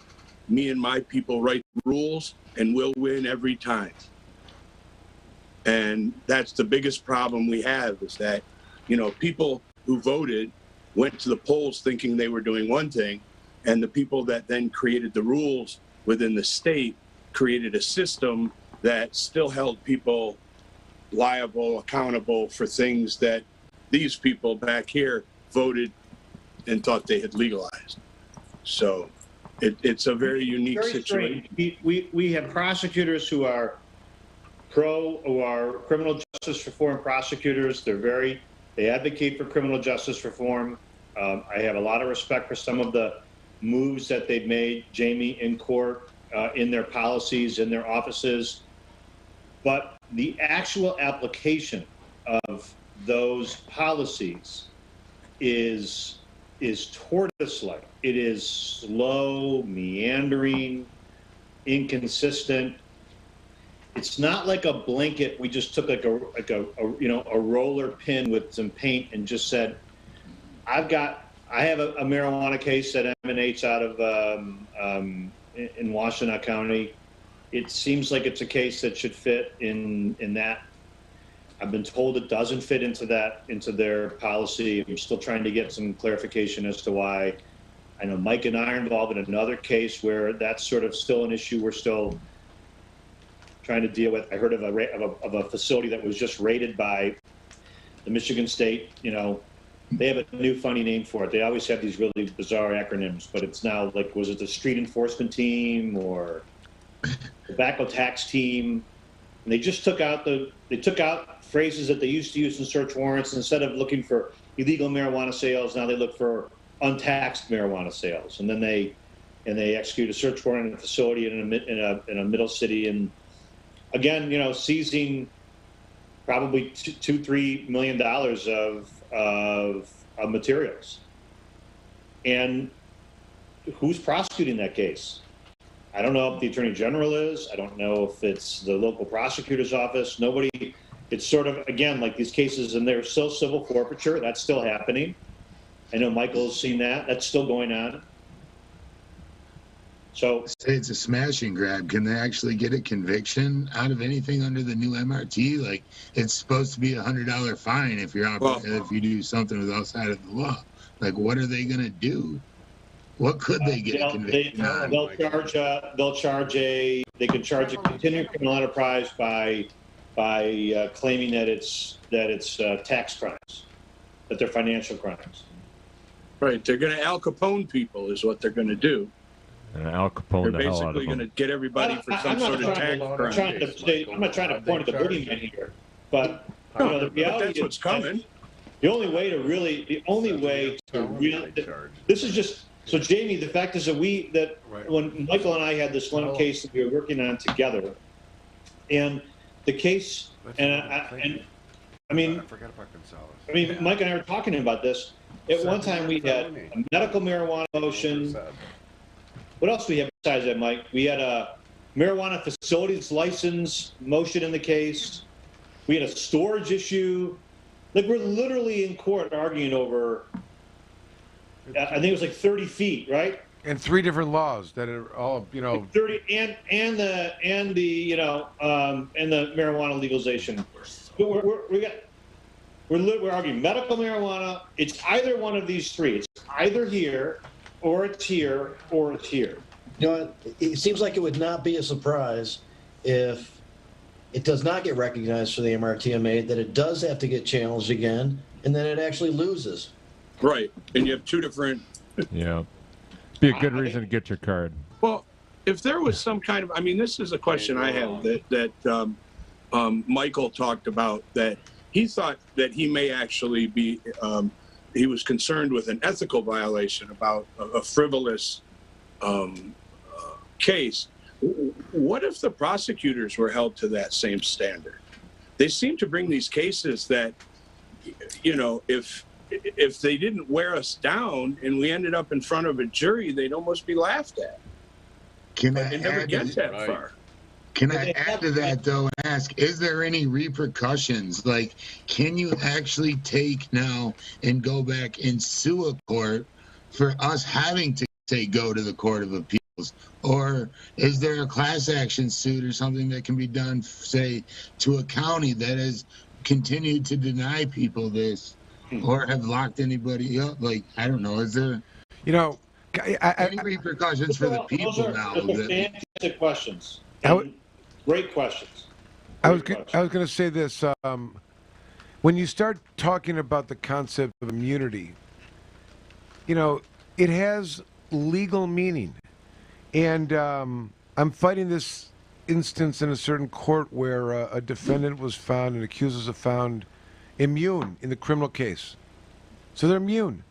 Means that they couldn't have been arrested, they shouldn't have been prosecuted, they should suffer no penalty. Now, there's also a forfeiture case going on that involves the marijuana and the money that they got in the car. But the immunity applies to all immunity, so I got over to the forfeiture case and I said, immunity. And they had to return things, and we requested the marijuana back, and the judge ordered it to be returned, and we're fighting right now about that. But in our discussions about the concept here, Neil, I'm saying my argument is essentially, look, if you're going to call it immunity, we know what immunity means. It means the person has to be made whole again. They should not be taken from any other position they were in before they encountered this. You must return them to whole. It's even more than that. If this is qualified immunity for the police, the answer to Michael's question about immunity is no, Michael. You can't sue a judge, and you can't sue a court, and you can't sue a prosecutor. They have absolute immunity. The law absolutely protects them from lawsuits. If we filed a lawsuit against the Oakland County Circuit Court, or against the former Oakland County Prosecutor's Office, or against the former head of a narcotics prosecution unit in one of the Tri-County areas. And we filed it in, they would file an immediate motion for summary judgment. They would claim that their conduct in prosecuting, in charging you and prosecuting you, was sanctioned by a judge, was approved by a district court judge when a complaint was authorized, that it survived the preliminary examination, so there was probable cause to believe that the crime was committed, and that's the system. And they would claim absolute immunity. Not only that, they would probably be able to file a motion to get sanctions against the lawyer that filed the lawsuit. That's why when you sue somebody, you got to sue the individual police officers, because they're acting on the street and making an arrest. But I was saying, you know, immunity is absolute. Right. But the only place it's not been applied in the same way is in these sort of carve out medical marijuana exception laws. And I'm saying because the strength that protects the government in their immunity, if you're going to give any, they get the strength and they get these protections from the concept of immunity. So if you're going to give that word in the law any meaning, and you are found to be in a situation where immune from any penalty, or immune from arrest, immune from prosecution, that's a finding, it would follow. I'm not making this up. This isn't some, unicorn shit. That it would follow that things would automatically be returned. You shouldn't have to ask for your property back. You shouldn't have to ask to get the cannabis back, and it shouldn't be a question because. I agree. Right. So I say all that. But when they go past arrest, which you've already agreed, there's never been the only immunity from arrest that can take place is one that occurs outside the actual legal system. It has to occur on the street where a police officer says, you're free to go, because the police aren't calling prosecutors and saying, this guy's got a card, should I arrest him or not? Right. That's not being litigated. Or at the very least, there's no penalty for prosecutors to violate the immunity, or for police officers to violate the immunity statute. I always felt that this should have been required when they go and do a swear to. When they do a swear to, because that's the equivalent of an arrest warrant or the complaints or whatever, they should have to make some utterances or statements relative to why they're not immune, right? And then you should be able to have immediate hearing of some kind to challenge that issue. So it's something that is to really give it some. Michael, I'm not disagreeing with you. But I know it's not. I know that everything that you're proposing is this is how roads get. No, I know. Roads get patched. It's all just patchwork. I know. It's what it is, because you're trying to carve out ways for people not to end up being arrested, not to be prosecuted, not to be penalized. The fact of the matter is that it all starts with the police doing something, and then you're trying to provide patchwork protection. I'm not faulting you. That's the nature of the system. It's why the only real way for there ever to just, you have to have something that is identified as not criminal, not subject to arrest, not subject to penalty under any circumstance, and, which I have personally been an advocate of for a long time, I believe that if the police and prosecutors want to bring a case, on the defense side, the defendant faces a consequence if they lose. And the consequence isn't just one of pride. It's they go to jail or they're convicted. I would like to see something like what occurs in the English legal system, in civil cases, where if you bring a case and at some point some lawyer says, you know what, this is a frivolous case, I'm going to win this case, if you guys continue to push it and don't do the right thing, then there should be a penalty on the other side for actually pushing the case all the way. Could you imagine what would happen if, take any prosecutor that you had a case with, and Michael, and you looked at them and said, hey, look, my client goes to jail if I lose. Your cop goes to jail if my client's acquitted. That's how it should be. Different game. Do you know how many cases would end up? Can you imagine the scene? I want to paint the picture. In the scene of the marble-floored, marble-wall hallways of the Oakland County Circuit Courthouse, can you imagine some of the police officers hanging on the coattails of the prosecutors, begging them not to take the case any further for fear of being acquitted? Please dismiss this case. Please. There's no evidence left. I beg of you. Like when the jury's out. The jury's out. Yeah. Could you imagine? Could you imagine, like in the middle of a trial, some police officer saying, "Your Honor, I never wanted this thing to go this far. I told the guy to dismiss this case an hour ago. It's on him." Do you know how much more justice we would have in the legal system if the consequences for pursuing it, or if you're convicted, or if you're acquitted, then there should be a automatic cost reimbursement for attorney's fees, for loss of income, loss of wage. Put something in. I mean, anybody. And I'm not a poker player, but everybody's got to have something in the pot. That was the point. That's the point Michael's making here, I think, is that, they did nothing other than make up some, old and stale and, like, beaten down, like this is 2020, man. I haven't heard those since 2012 kind of arguments, like just some really, like, it makes you violent, and, there's no. Dude, you threw like the spitball at them. These guys had no idea. They were like, what? We're I guess we're getting winded down a little bit, but Neil, I just want to know if you feel as strongly as Michael, Komorn, and others about the irrational continuation of cannabis being kept on the state's controlled substance list. What? I was just going to say one thing.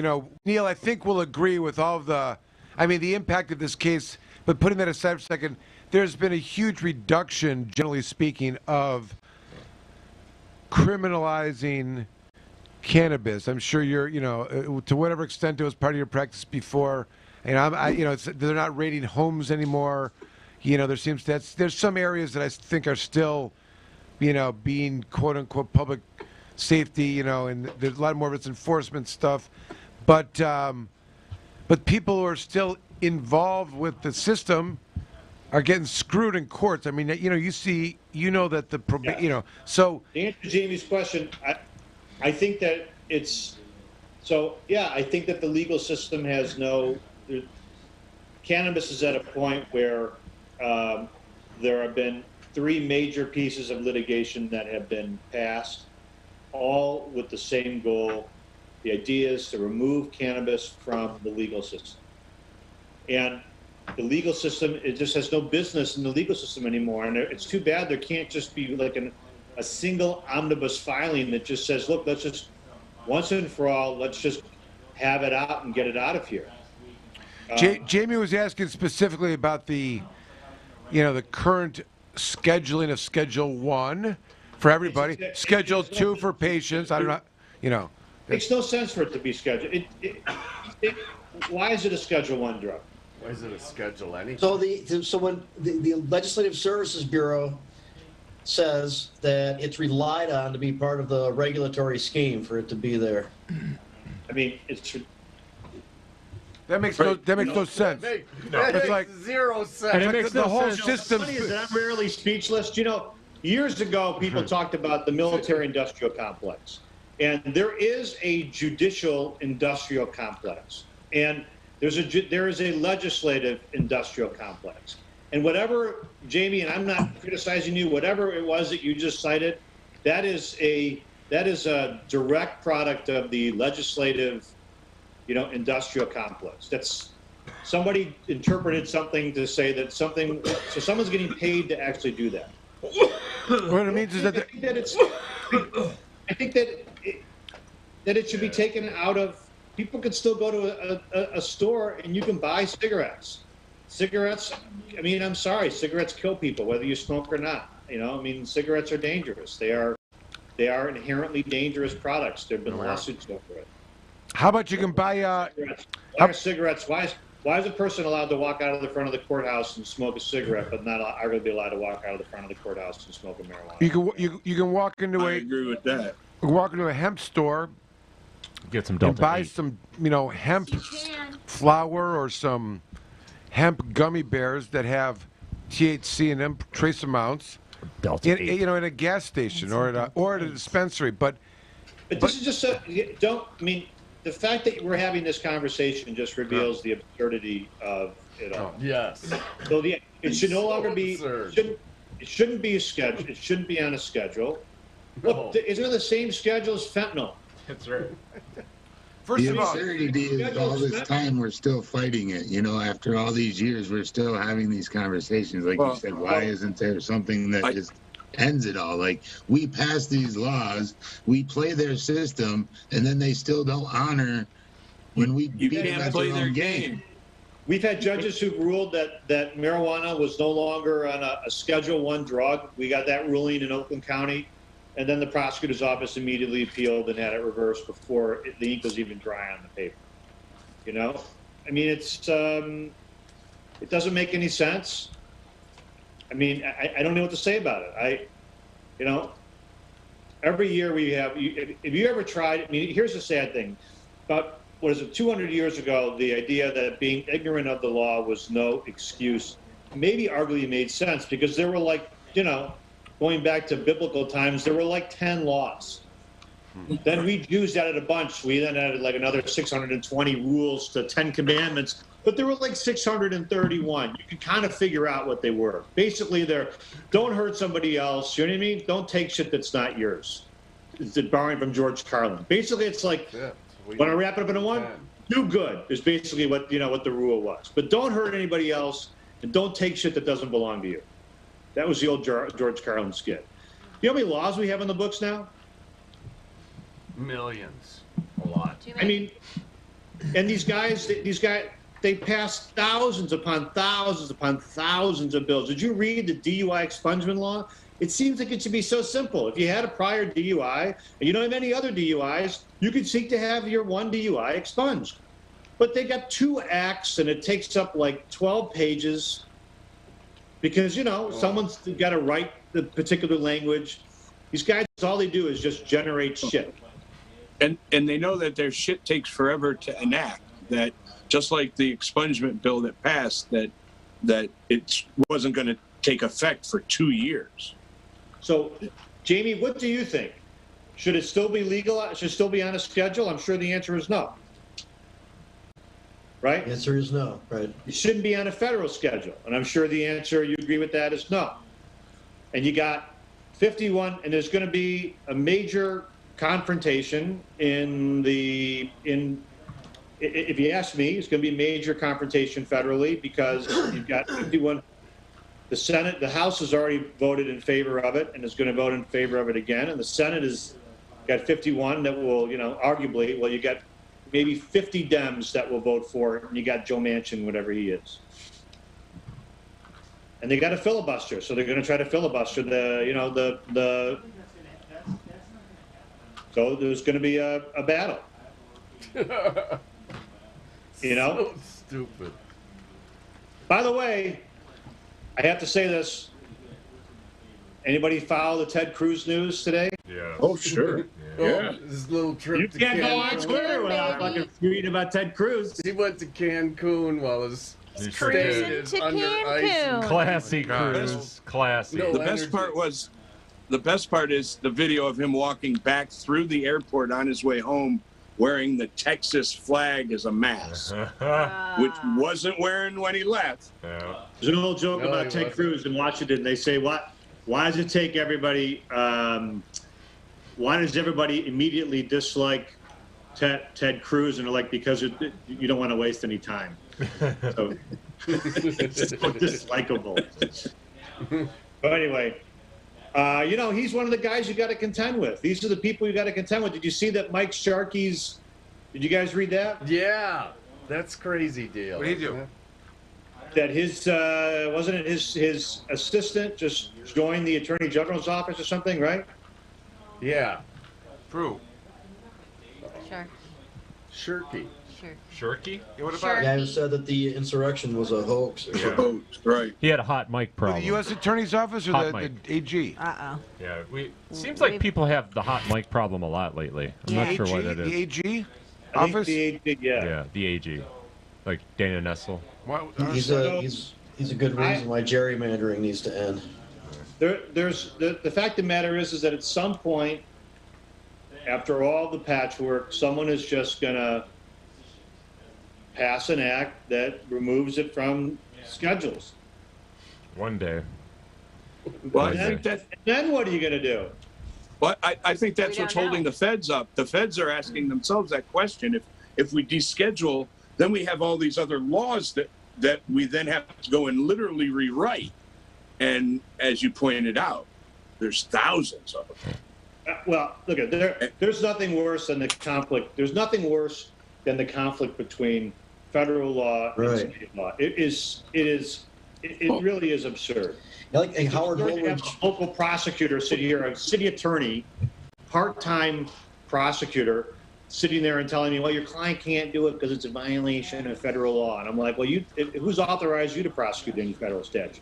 Well, the other problem with the federal issue is, once the federal government makes their move, whatever it is, there's going to be 35, 40, maybe 50 by then states, who knows, that are each going to have their own problem, their own laws and their own setup and their own system. And they're going to start fighting for states' rights again. And it's going to become a states' rights issue that we're going to want to do it this way and they want to do it that way. And, I think the federal government have almost, cornered themselves. All right, let me ask you guys a question, because you guys are all pros. So, you go back in time to 2008, and there's the medical marijuana proposition. Well, and the MPP's involved because they were involved in all that back then with their fingerprints. What would you do differently to avoid all of this nonsense? And I don't mean nonsense like it's silly. I mean nonsense like that we're talking about exceptions to exceptions, and do the rules mean what the rules mean? I don't think you could. I think that we had to play it the way we played it, based on the way it works. I mean, I think we had to weasel our way in with this broad medical thing and the rules of what. I'm saying you could go back in time. I know why MPP wrote the rules the way they did. They wrote them the way they did to be. We all know why they wrote them the way they did. They wrote them the way they did in hopes that it would slide through and pass, and they just figured we'd figure it out. So better to get your foot in the door than to be locked out. But Jamie, you're a pro, so how would you write it differently? Well, we hinged a lot of stuff on the patient-to-patient interpretation. So if that were clear, but you weren't restricted to a caregiver in a Noble 5 or exchanges, that would have helped out a lot. That would have helped out a ton, because I think everybody sort of relied on that, right? And we had the one-arm transfer, like the one-directional transfer rule that the asymmetrical or whatever. Yeah. How about you, Komorn? Would you write differently? Well, if we're talking about writing, I'm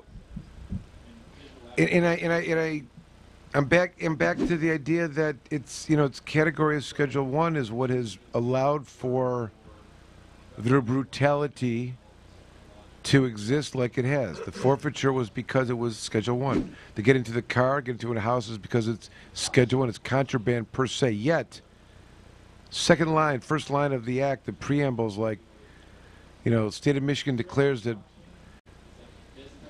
cannabis is medicine, according to the National Institute of Science. And they say it right there, that it is not Schedule 1 anymore. You know what I mean? And the whole premise of if it really is adopted by state law, adopted by voter initiative,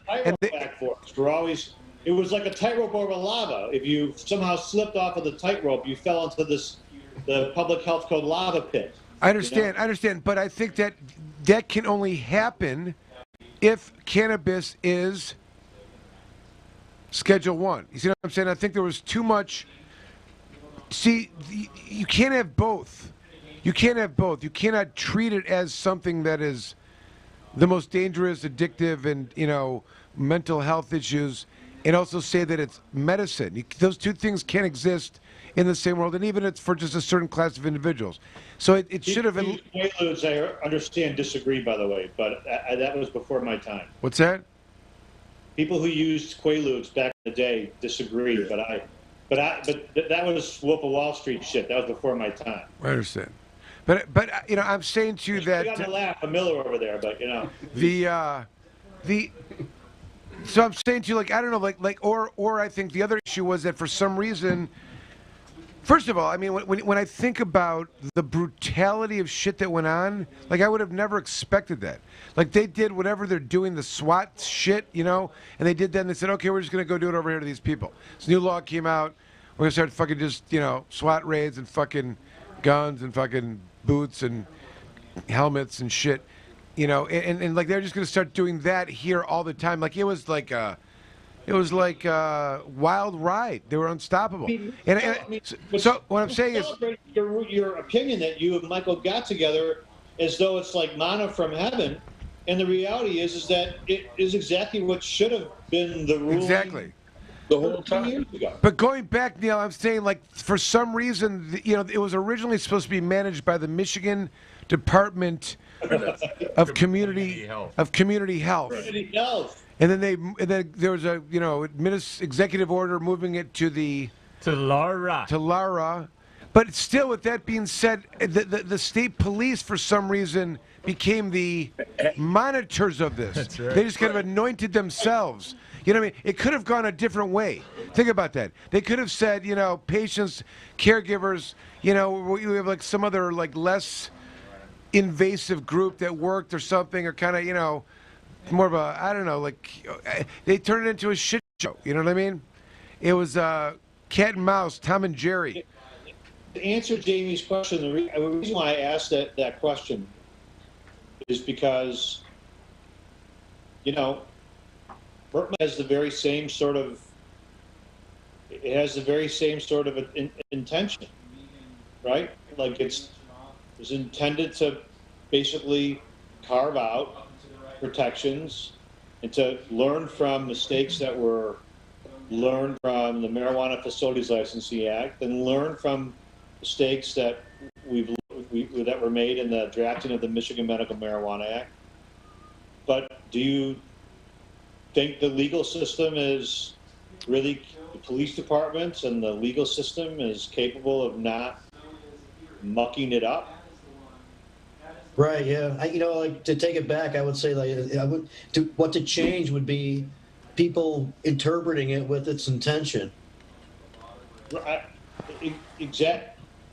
All of that. I mean, we've seen, you know how many times people, remember maybe you could do a historical, it'd be a great show to do one day, would be to go back and review all of the shitty advice that people got over the years that made perfect sense. Right. All the advice that made perfect sense based on the way the law read, but then we ended up being really shitty advice because of the interpretation. People went from hiding and never disclosing that they had marijuana in their purse or in their pocket or in their house, to the police knocking on the door and going, I got, come on, look at my grow. Right. I was just down there, and they go and the door's unlocked because they just came up to answer the door because the police are there. Right. You know? I do have to ask a question. So, what's that? And now they're out of compliance because the door wasn't locked, and now they're in trouble. Well, Jamie, I always feel like when someone uses the word, the intent of the law, it almost becomes like it has the impact of like a religious interpretation of something. Like every individual's got their own, you know, interpretation of what the intent was. There's no real, you know, they all think they know what it was intended. That's why I voted for it. That's why they voted for it. But, you know, that's always a battle of wits. You know, Can you imagine if there was just a one-line statute that was ever enacted that just says all marijuana is now legal under, you know what I mean, is period. We talked about that in terms of marijuana and cannabis is legal. Period. Well, if the legislation unscheduled it specifically, you know, I know it's got to be done in the, it's in the public health code, but I mean, you know, everything about it, the description of it, the way it's described in the law, it written doesn't meet the definition of what would or could ever be Schedule I, the way it's being described. And what's interesting, Neil, is that I do have a question for you. Why do you? Because I never asked this question. How did you guys, Michael, your case was over basically, and you decided you just wanted to appeal this issue because you didn't like the Is that basically where you were at?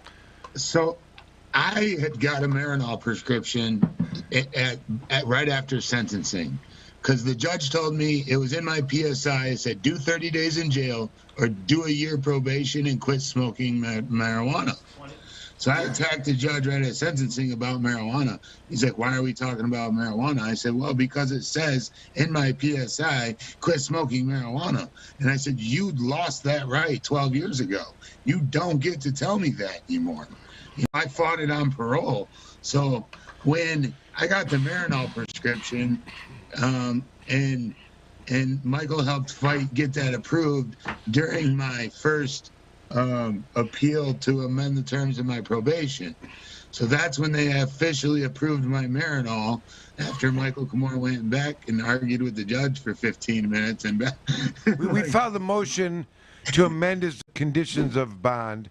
At that time, he had a script. So the judge said, no, Komorn, no, Thue, you cannot use medical cannabis, but because you got a script, we can't hurt you because you got a script. THC is going to come over it. They accepted that I was going to drop dirty, and they knew that I was going to drop dirty because my levels had all been the same, and they attested that to me taking the Marinol script as I was prescribed, which I just never quit smoking any less cannabis than I do. I smoke the same amount every day. So, so for me, yes, it was a moot issue. Like, no, but wait, no. So what happened was What happened is we then appealed from the district court to the circuit court. Circuit court denied our application. And then we appealed from the circuit court to the Court of Appeals. They accepted our application. And they said, like, okay, we're going to, send you a Zoom for, you're going to get a notice in the future. And we got a notice, and it was like in December, telling us we had arguments or the case was going to be heard in February. And Michael's probation was expiring at the end of December 20th. So he was off probation at the time, and they have that nice piece in there, Neil, about mootness and the opinion that's. Do you think? Did you even get to see the way that the judges reacted during your arguments? I mean, were they? I You didn't get an argument, did you? No. There was some issues with our credentials.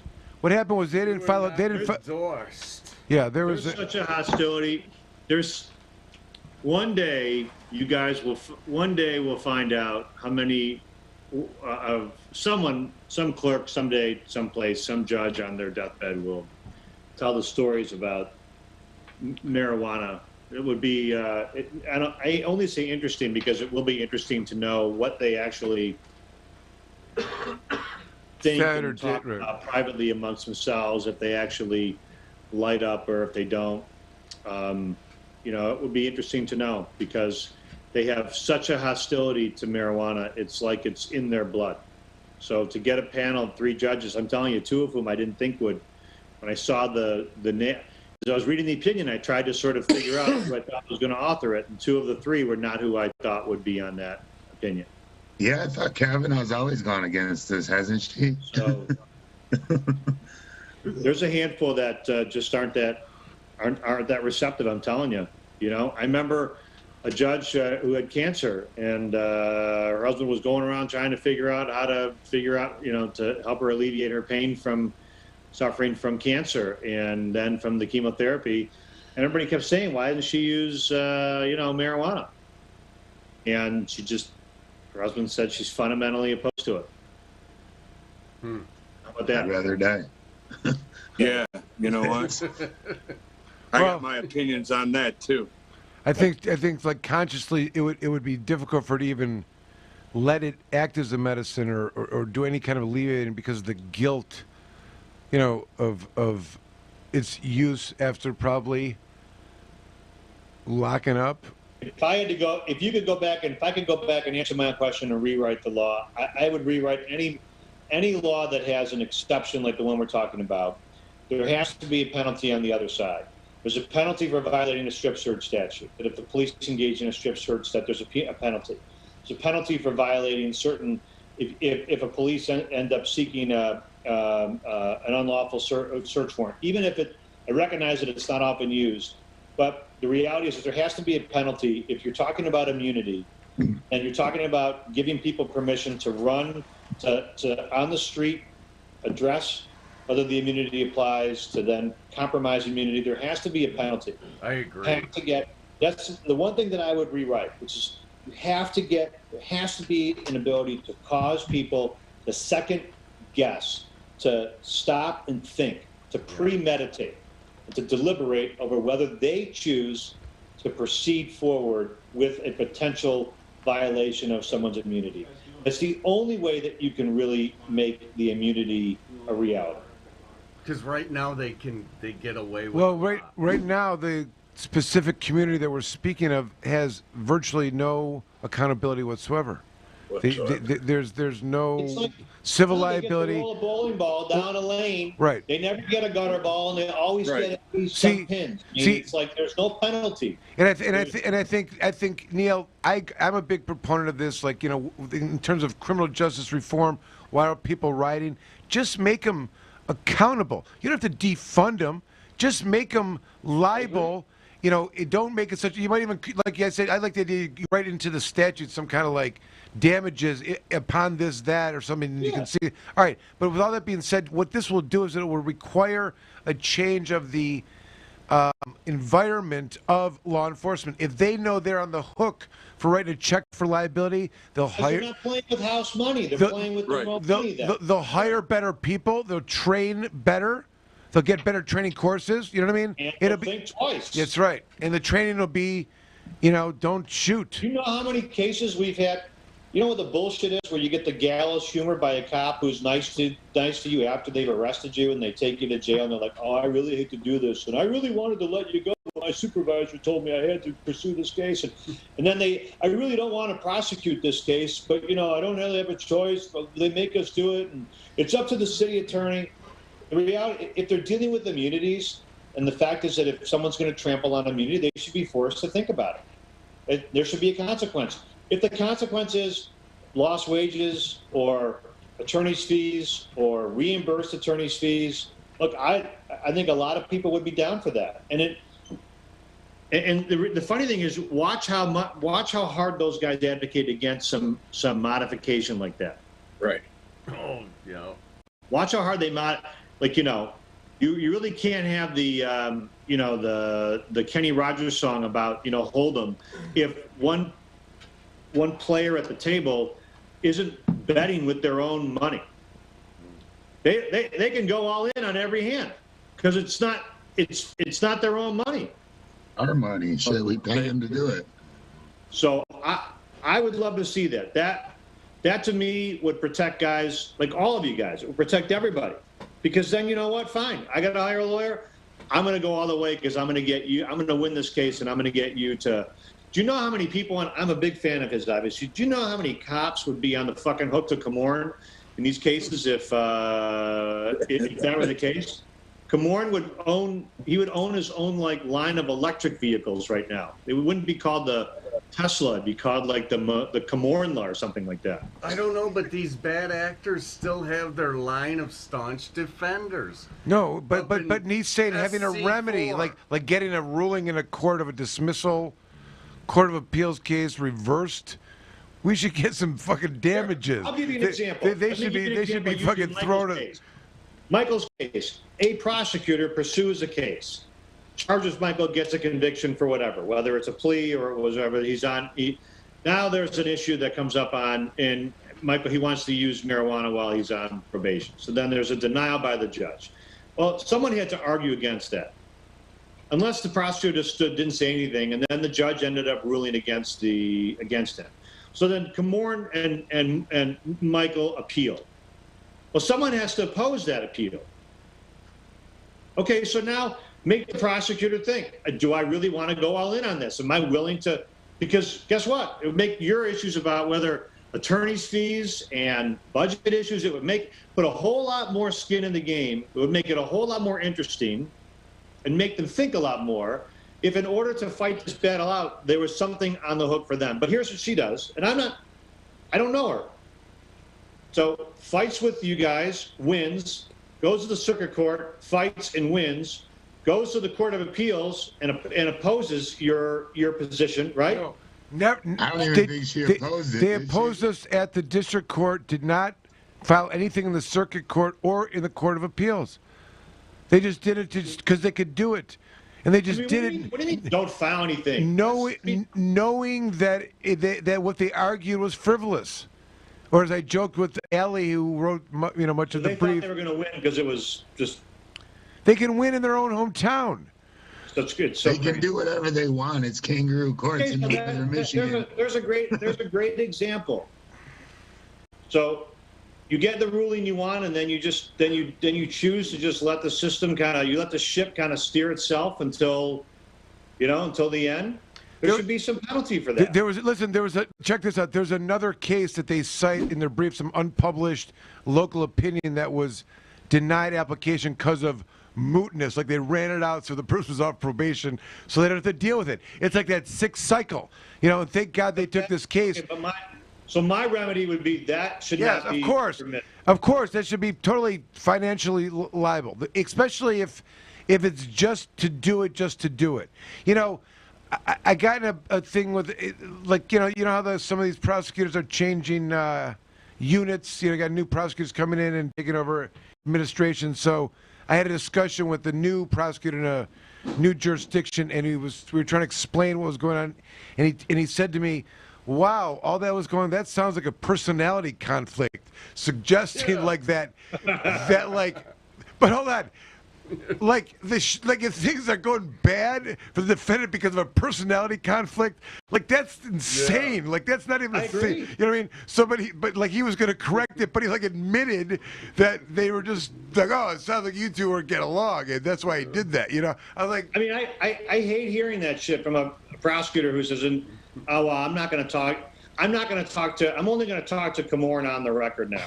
I'm not going to talk to you anymore, Neil." Okay. Well, oh my God, man! It's just it's crazy that these are that this is what we have to deal with, and I again go back to if I was king for a day, which I'm not, but if I was king for a day and I could, this would be one thing that I would write into it, because I would write into it that when the prosecutor or police, there has to be some way for somebody who's acquitted. The second most often asked question that we get is, can I sue? And not just in these cases, in every case where I get that all the time. I get clients who want to know, okay, so when I hire you, you get the evidence suppressed in the case, or we went to trial, and can I sue? Or it's like, yeah, you can sue, but the system is stacked against you in civil lawsuits. They shouldn't have to litigate it in civil lawsuits. There's crime victims' rights. If the defendant is convicted, the prosecution gets to seek costs of prosecution in certain cases, and they get to seek restitution for victims. If you're acquitted, then or the evidence is suppressed, then there should be immediate accountability. And you watch how fucking fast the legal system all of a sudden cleans itself up. Yeah, that's right about. Clean itself up. You won't even have a case like Michael's, because they'll get some prosecutor who didn't show up for court. They'll be like, guess what? Not only did Michael win his appeal, but now you have to pay his attorney's fees. And I got news for you. It will only take one ruling like that to just fucking snap straight. Every prosecutor will go, what happened to her? She had to pay Komorn's legal fees? Really? Oh, shit. Better pull out the docket and figure out what cases we want to pursue. I'm serious. And the cops got to help pay for them, too. But I believe that. Frank's issues, where you get a judge who rules, you get a judge who rules that a search warrant was unlawfully sought and lied in an affidavit in support of a search warrant, and the evidence gets suppressed, and the police officer sees you in the hallway and goes, okay, good job. Right. Congratulations. See you later. Right. Yeah, they're going home to dinner. Right. I just think we'd have a lot more justice if there was accountability on that side. So that's particularly where police officers and prosecutors have such a incestuous historical relationship. They'll work together. Well, Neil, let's look at that for a second. In that incestuous relationship, it has been the de-evolution of the principle associated with a prosecutor to, they're whatever oath of seeking justice has been so skewed with that incestuous relationship via forfeiture, via their involvement with the lab policies, dictating policies and whatnot. It has removed themselves, and it's created this unified machine that, it goes without saying. It goes without saying, like, does anyone really think that these prosecutors are denying warrants or, questioning the truth or veracity of police officers? But if the prosecutors were on the hook for some financial liability, you fucking bet that they would questioning that. You know what I'm saying? Because then you bring the justice back into the game there. Could you imagine? Well, yeah, because it would be much more like the British system where there's accountability if you lose. If one side wins, then you get the other side pays for costs and attorney's fees. I think you would see a lot of cases that would progress further, and I think you would see a lot of prosecutors and police officers just... So if I go back and I could rewrite history, that's what I would include, because we're dealing with an issue of immunity. So you and Michael were able to argue this case in the Court of Appeals and get them to agree that Michael had immunity from punishment. Not that it was... Remember, this is this real quirky interpretation. It's not like it's okay. We have to get to it's okay by a convoluted... It's generally... The judge can say whatever he wants and prohibit you from doing whatever you want, but you're immune from penalty, so the penalty doesn't apply to you. That's how we have to get to that ruling. That's how convoluted it has to get. And so my take is, if the prosecutor wants to litigate that, then make them pay if they lose. Doesn't that happen in civil court? Huh? Yeah. Doesn't it work like that in civil court? Like, if you lose in civil court, you have to pay for their others' legal fees. So how do we write a bill that just, we push that through next?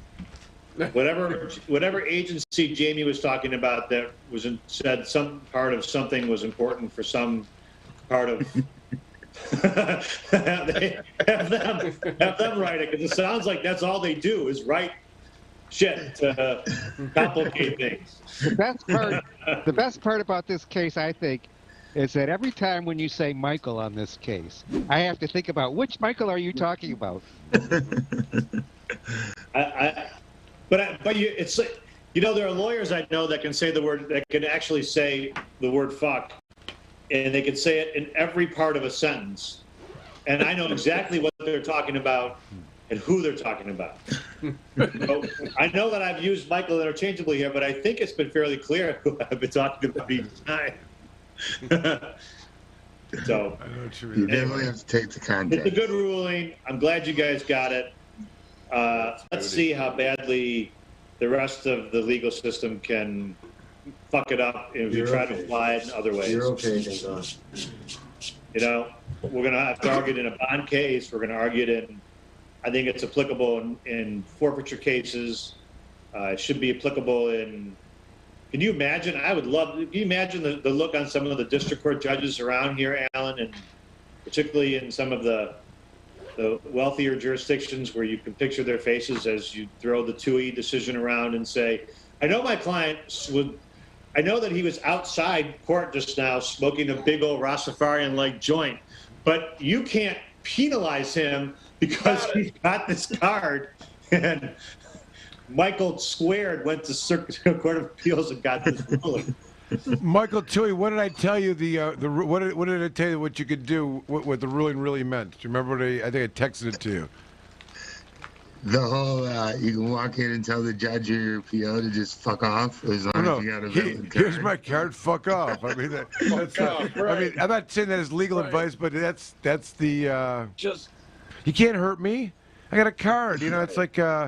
I don't even have to really ask for permission. Do you recommend? Here's a good question for your listeners who are on probation. Yep. Asking Michael Komorn, who is a medical marijuana sage and great lawyer.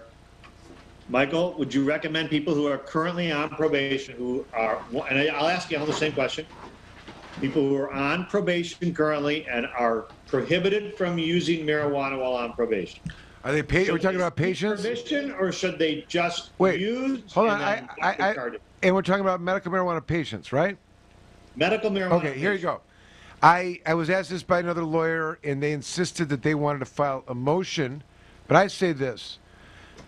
I have a special strategy here. I will share it. Talked a little bit about it with Alan. But it's too late.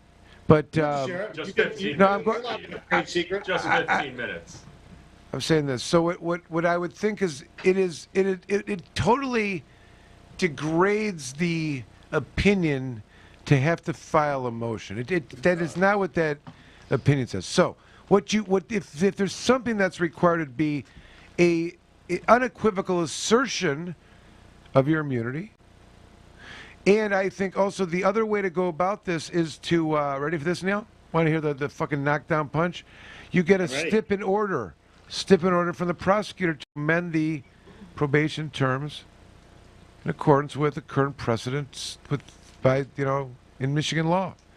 And they all know what the fucking law is. Probation terms don't have to be amended, though, right? Because okay, I agree, but then you don't. Because it is the probation term can stand. So, for example, let's say that you're on probation.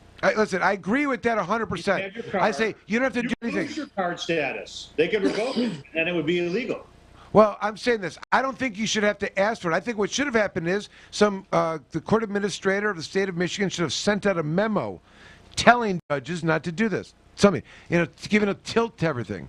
There's never any adjustment, any probation office anywhere across the state that conceptualized the medical marijuana patient and how they're going to deal with it. Never. They're just like lumped in with everybody else and treated as a controlled substance violator. But nevertheless, I'm willing to. Who wants to wager? I bet it will take less than 14 days for Michael Komorn to come up with a form that he will end up using and submitting to a probation officer that has like a seal on it or a certification saying my client so-and-so is on probation and he asserts his immunity from penalty, and please stick it in your court file.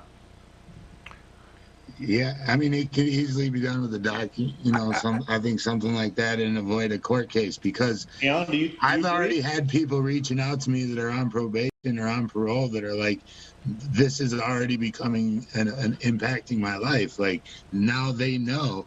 I had the court supervisor's daughter message me yesterday, like, you don't know me, but my mom was talking about you today. I'm like, who's your mom? Like, well, the district court supervisor. I'm like, oh yeah, I bet she was talking about me. You guys think, Alan, any of you guys think this applies to people on parole? Yeah. Parole. I'm not talking parole? No. Parole. How? Yeah. It's state sanctioned. It's not federal. Yeah, but if you're on parole, you're a ward of the state. It's just you're. It's an agency, though. Let parolees use it. It's an agency, though. The logic's the same. You can't use when you're incarcerated. Where would you litigate that? If you're on parole, where would you litigate that? You're going to take it to the court of claims, I think, or something like that. I mean, I think it's the enforcement of the. It's the enforcement of the opinion. Like if some circuit court judge or district court judge doesn't enforce the law, what are you going to do? You got to go to the court of claims. You got to get superintendent control or something. Interesting question. I'm not saying that I want it to resolve but I have a fear about that one. I have a fear that if you're on parole and you're given a 1 to 10 year sentence and you're paroled after a year and you're still technically on parole under the jurisdiction of the MDOC. Well, there were some discussions about this. They don't drive. There's no drug testing for felony probation and parole in the state of Michigan anymore. Not for THC. It's off the panel. It's been off. It's not violating people. And only looking at district court. That shows you how ridiculous that is, right? Like you're more inclined to get like the Department of Corrections to allow it or not penalize you for it. That's their cash Some cow, little fiefdom up in Yenomsville somewhere. So Neil, I had a. They got to get the churn, and it's 10:30. Yeah. Speaking of churn. But listen, you don't understand the play. So, Michael, I agree. Just to wrap this up, I don't think anyone should ever have to hire a lawyer. There may be lawyers that are pissed because they used to do motions to amend people's bond for medical use. But I don't think that should really have to happen. I think that there should have been a tilt, an edict, something that changes things and adjusts. But that's not going to happen. But I would say that you shouldn't have to be formally involved in a case to have this done either. I mean, so there should be some kind of, Neil, I think from a legal perspective, it would be the duty, an ethical duty of a prosecutor to stipulate. I'm not saying that you would even need this. I think the opinion stands as itself. You can't punish someone. And if you're brought before a judge, they say, well, my order says that you can't use marijuana, medical or anything. You say, okay, but I have a card. And they say, well, I said you can't do it. You say, okay, I had a card. And they say, I can't punish you because the law says I can't punish you. I can't revoke you. So that's where it stands. But if you wanted to be safe to address the order, like legally speaking, why would a prosecutor not stipulate to amend? It may not be their calling a proposed stip in order to amend the, sentence in order to not penalize for medical marijuana. Something like that, is. I was trying to figure out a way to make it, least invasive in terms of involvement, these kind of things, and being able to, bring some sense in it. You know what I mean? You can hear that conversation between like the local district court and the, the local district court judge and the probation department. Like, there's no way this guy's talking some stuff. But then you bring the prosecutor in. You know what I mean, Neil? Those little district courts run their own little fight. You know what I mean? All right, it's late. All right, enough. We had enough, everybody. Michael Thue, we didn't really get into any of the hempy hemp and the. Well, we should have him back. We got to have him back. Week. We got to have him back. I'm Come on so next sorry. week, Michael. We were blessed to have Neil with us. I just want to thank you, Mr. Komorn, for taking this on and helping me along the way. Like, this is something I've wanted to do to really initiate some change in my community. And luckily it did it statewide and has even national implications. And I can only thank you for finally helping me to be able to accomplish something that I've really wanted to do to influence true change in our area. This isn't a fight that we should still having to be fighting for. Again, we're immune. For me, I threatened to sue the courts, like from bond hearing on out. I don't know if you could ever sue the courts if they locked me up for it, but I taunted them. I was like, lock me up, violate my bond. I'm not going to stop. Like, I don't know if there would ever be any repercussions for wrongful incarcerations.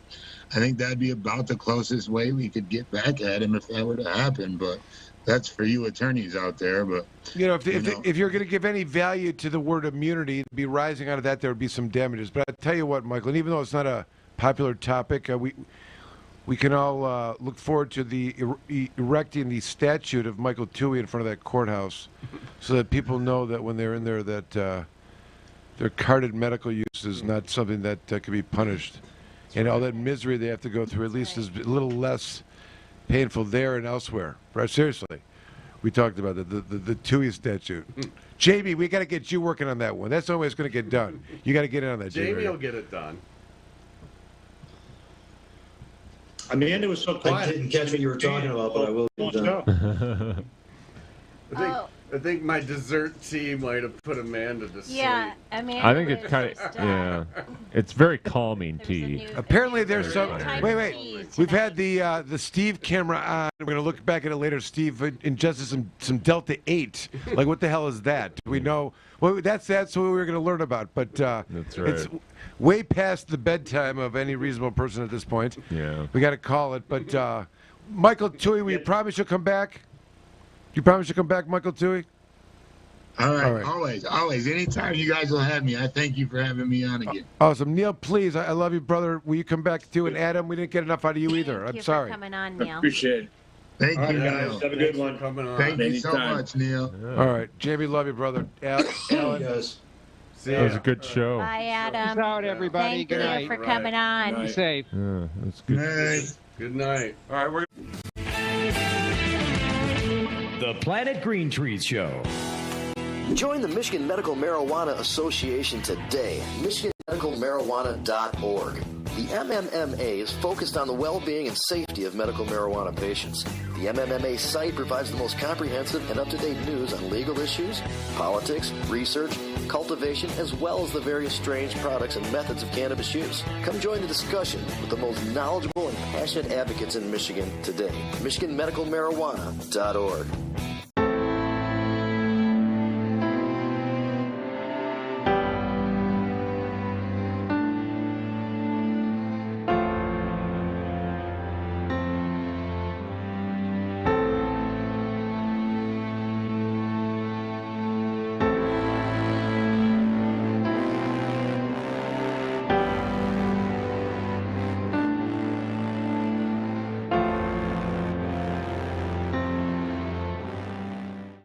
Before you plead, call me, Attorney Michael Komorn.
An important and historical farm crop in American agriculture is returned after having been classified as a controlled substance and illegal. On December 20th, 2018, the President signed the Farm Bill, also known as the Agriculture Improvement Act of 2018, into law. The signing of the act was great news for the hemp industry, which amended the definition of marijuana in the Federal Controlled Substances Act. Hemp is now defined as the plant, Cannabis sativa L, and any part of the plant, growing or not, with less than 0.3% THC concentration on a dry basis.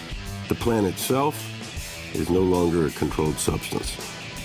Hemp is one of the most versatile plants on earth. From clothing, fiber, paper, building materials, hempcrete, biofuels, CBD, and medical uses, it has been a part of America's industry for over 200 years.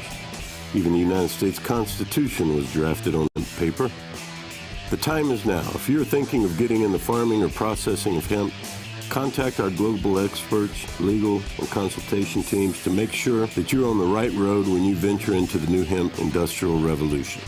Michigan Hemp Industries has been a leader and advocate for the return of the hemp industry, so come be a part of the new revolution in agriculture in Michigan.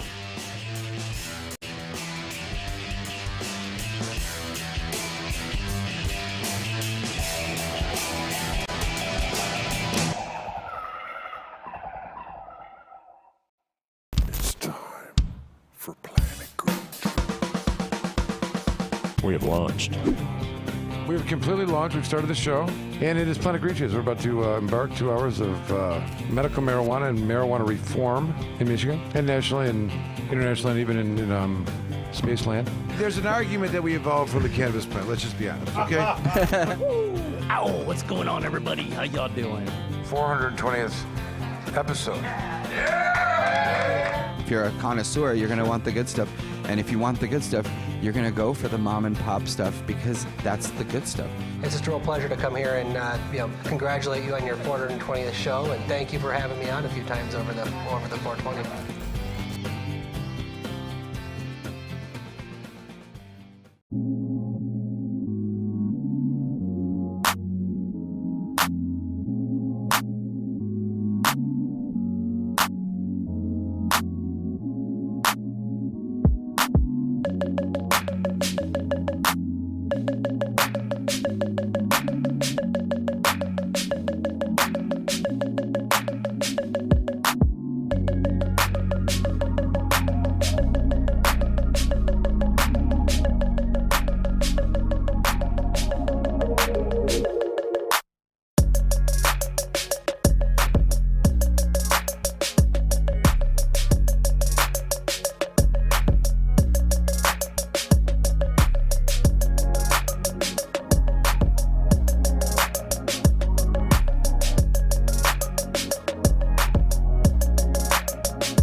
Komorn Law.